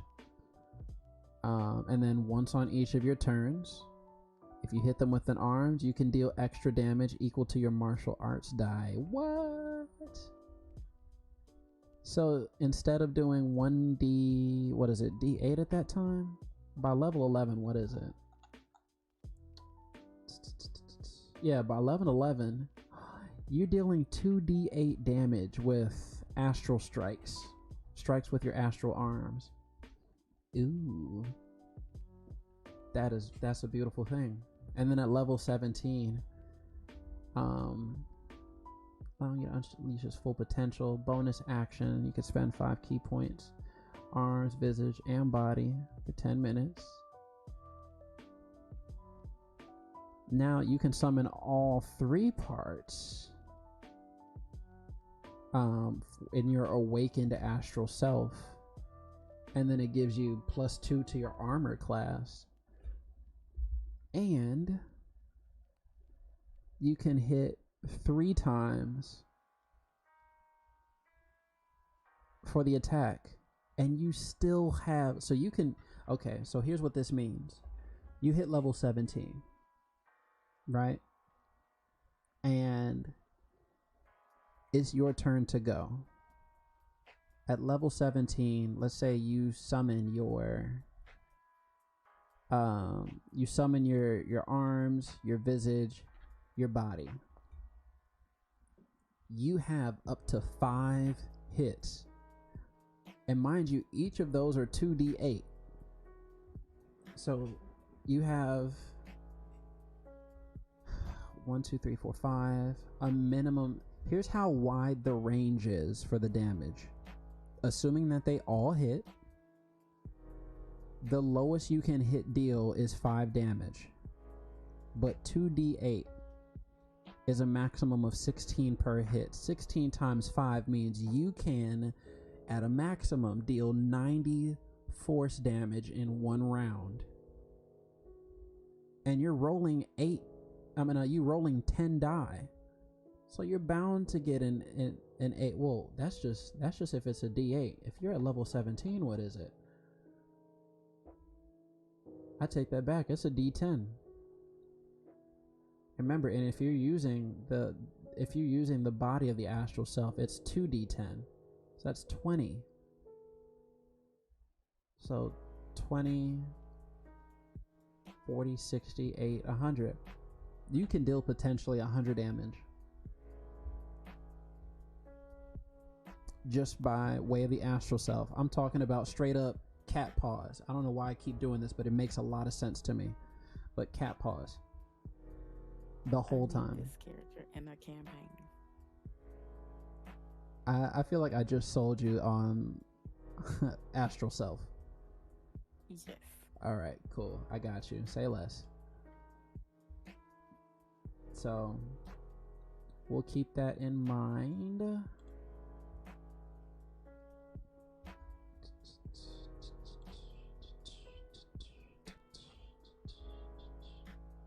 Let's go. Let's get your 3rd level up. I'll put you at level 3 for this. Are you gonna use this in the current campaign? The one that we're doing in the blurs? I might. It all depends on timing, because I think I won't be here for one of your sessions. That's fine. I mean, it's we have Friday and Saturday. That's why we have 2 separate days, and they follow the same storyline. But don't let anybody tell you different. If you had to choose between the two, pick a day where Taisha's DMing, because I love how she does it. You can tell she's got experience. Like, we're gonna have a ball regardless, but it's harder for me because she does it on Friday, and that's when I do my double, and then I go back in the morning on Saturday. Yeah, that's right. Cool. Well, it's easier if you just quit. I'm chill. I'm totally joking, but you know. But if you were to join in, you know, like, oh, okay, bet.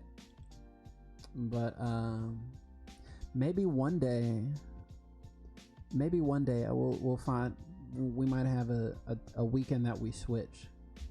That way you can see how well she does it.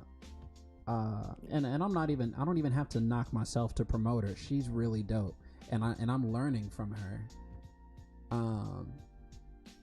how to do all of this, because I'm new to the DM side. Player side,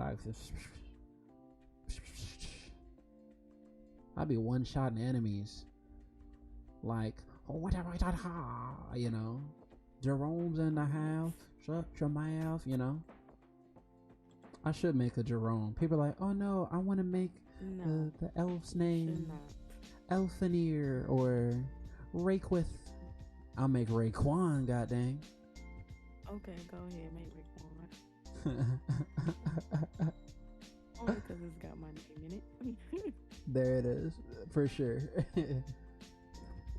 I'm a DM. I'd like to cast Wu-Tang. Does that hit? In other words, I'm nothing to be messed with. And you gotta pop that the whole time. Okay. Because he will have cornrows, and he'll go to a blacksmith to fashion a grill, and he will be the palest white guy you'll see. Only a bottom grill though. You can't have both pieces. Can't have both. Not just tops. What if you had tops with like fangs, like fang fronts? No. You can have one on the top. One of those. Okay, one or the other. Cool. Bet. And we already picked the simple weapon, quarterstaff,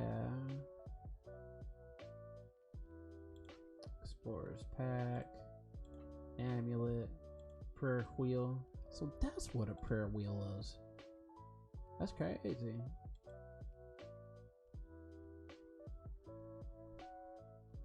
Ameria.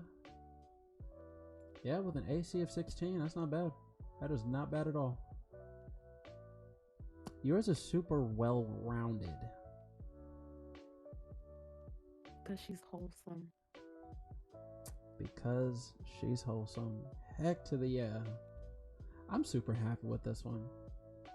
You're somewhat overpowered, but like, I'm okay with this. No, you're level 3, of course. Yeah, no, you're fine.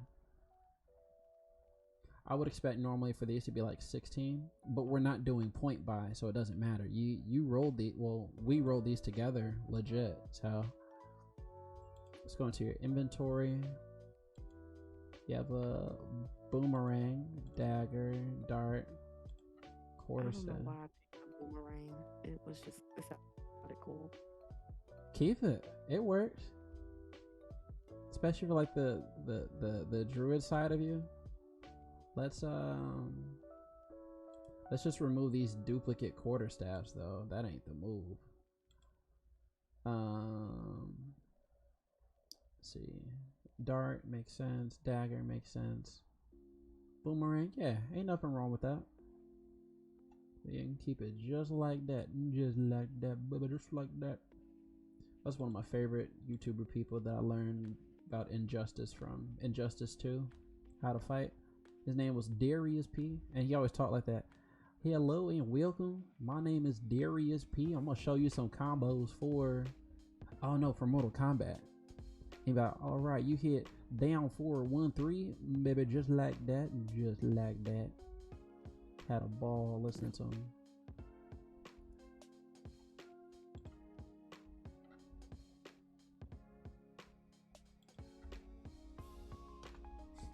Did you intentionally make it really close to America? Maybe. I ain't even mad at you. I didn't get a chance to look through names, so I just want to think of it. Ain't I don't know no. how my hair too long after my dream. You got your reasons. I ain't even mad at that. Not at all. Not a bit. Might go through a name change, maybe.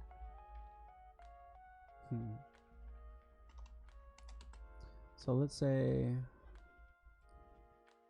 okay, since it's 12:24, we'll bring it on to the home stretch. We're gonna see what kind of bullet points we can make for your story, so I can write it for you. What to do? Parents were monks. So the idea is that based on your ideals, bonds, and flaws, you guys might have taken something away from the previous church, like a sacred text that they tried to have burned. So what could that text be? So let's make this one super quick,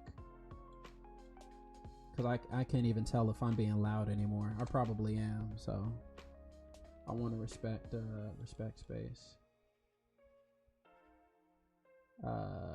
So what did you family escape from the church with?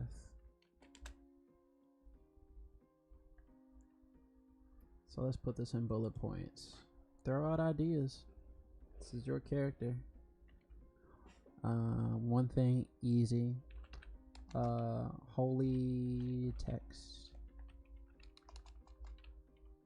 Ooh. Forbidden. No. Yeah.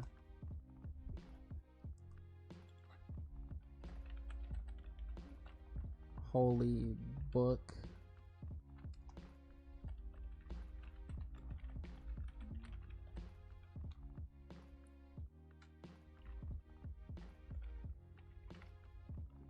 Detailing the fall of your deity is like your deity was super invincible, or so you thought, and then you find a book, and it's like, no, he's been dead for centuries.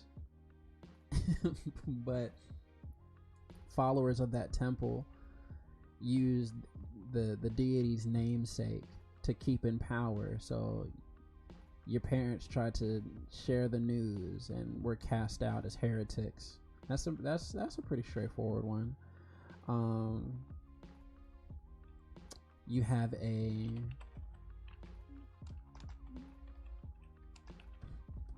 cursed prayer wheel with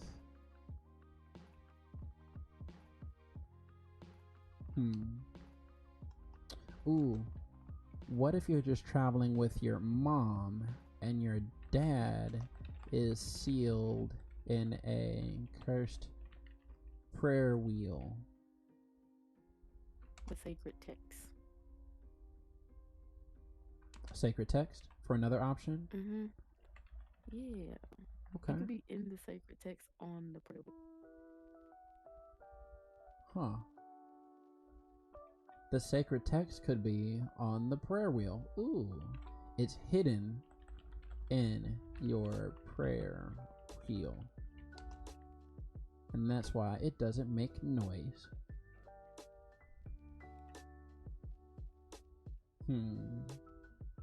So we have a forbidden holy book that details the fall of your deity.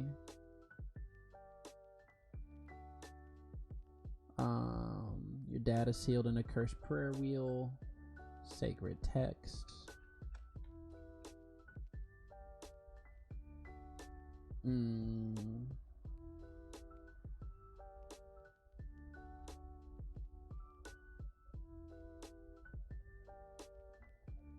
What if you didn't escape? What if you're on a pilgrimage?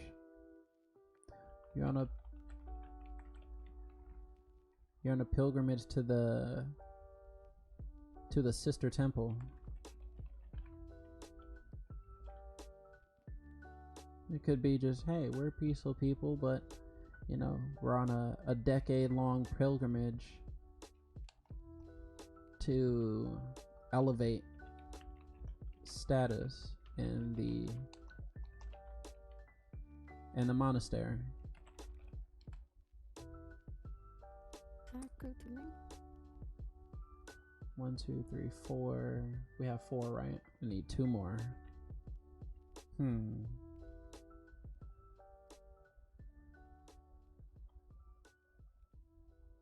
You found out that the Dragonborn Archbishop was actually a goblin in a Dragonborn costume. That's why you've never seen him use his breath weapon.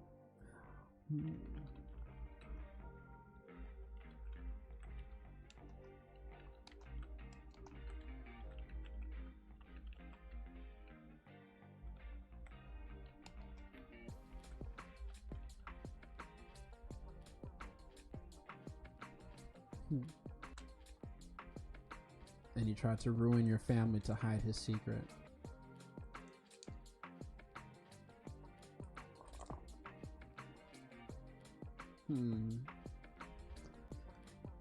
I don't want to give you a tragic one. It's like, oh, your parents are dead and you're holding the prayer wheel that she held in her hands as the life escaped her and rigor mortis set in. No, I think that's good right there. You can build from that. Okay. And then we'll say for if it hits a 6, then you just pick whichever. But we got 5 decent options. Alright. Now we're using the lab dice. And it lands on 4. A pilgrimage to elevate status in the monastery. That's a peaceful thing. It's peaceful, it's chill. But I kind of like the other ones though. Especially for where the astral I like the second one. The dad is sealed in the cursed prayer wheel. Yeah, but that sounds so dark. So yeah, let's not go with that one. Nah, you're journeying to get him out. I can respect that. Let's do that.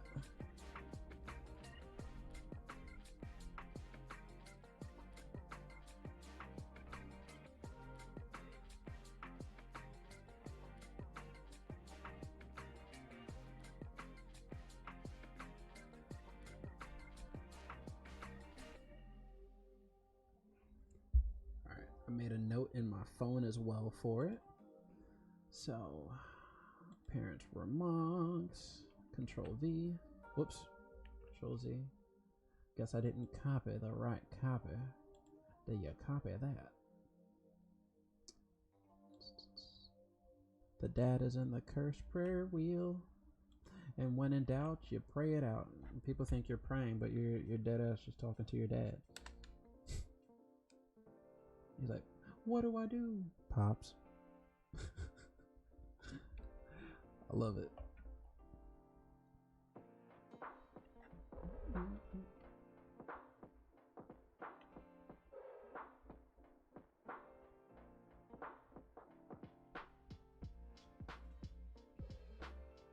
If you're half human, half dragon,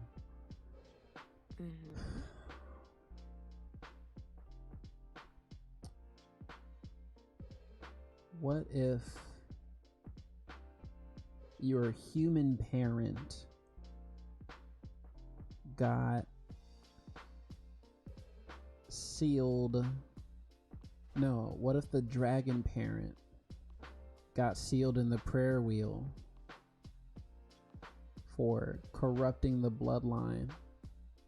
So then, like, your family had to be kicked out because, like, people in the church didn't like that because the deity is a dragon. Or the like, what if the deity is like a draconic deity, or kind of like a dragon related deity, and there was internal conflict and jealousy because your mom is gorgeous, but the dragonborn is the one that she fell in love with. So someone in the church put him in a cursed prayer wheel and tried to break it, but she happened to escape with you. Like, kind of like a we escaped so we can go back and make things right. You know, we went for help to get stronger so we could purge the temple of the true evil. How's that sound? But she still has the prayer wheel, which gave to me, I guess. Still have the prayer wheel. I'm gonna work on it. I kind of want to keep it just like, oh shoot, he's stuck in a prayer wheel for what? Like, maybe the church put him in it on accident. But I do like that, like, yeah, he's like, I thought I was praying and I summoned the prayer wheel. Went wrong. Yeah. Alright, I'm gonna pencil that. I'm gonna tabletop that.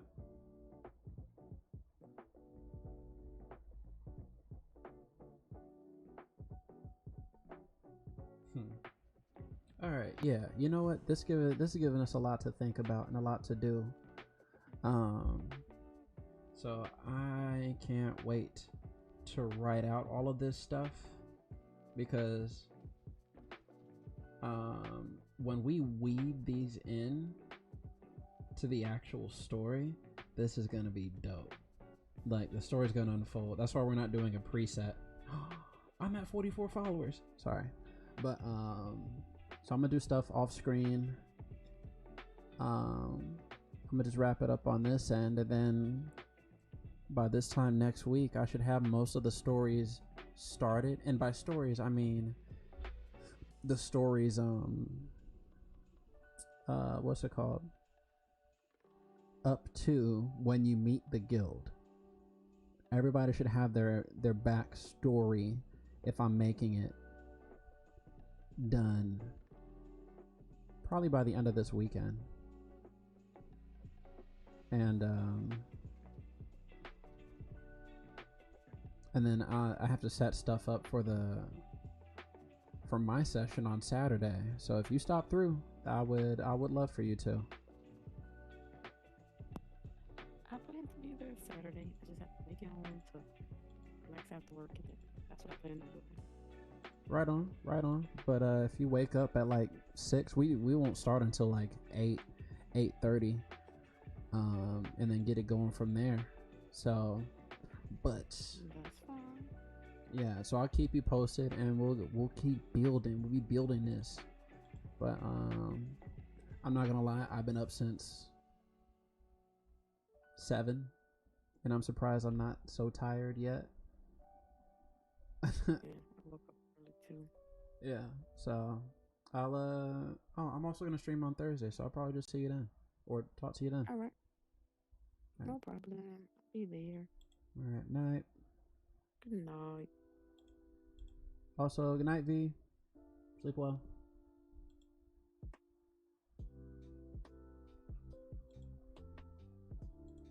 All right, so that closes out of that. So I'm gonna leave that as well.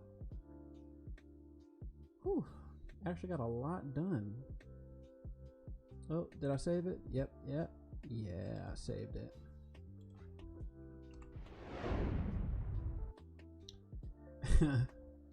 And just like that, ladies and germs,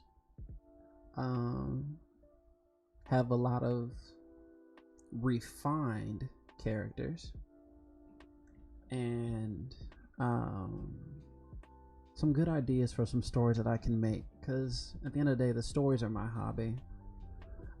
Teaching is my honed skill, but sharing love and spreading appreciation to all of you, that's home. But I'm tired. Point blank period. But I love y'all all the same. I made it to 12:30 this time. A smooth 3 hours or so of just nothing but nerdy stuff. So next week I'm gonna try to flip it up a little bit, make it a little bit more interactive. I might just make a script and like read it out here all goofy and stuff. Who knows?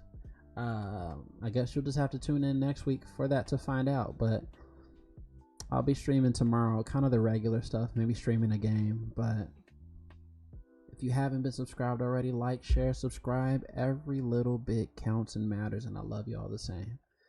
But get some rest. I'm mainly talking to myself, but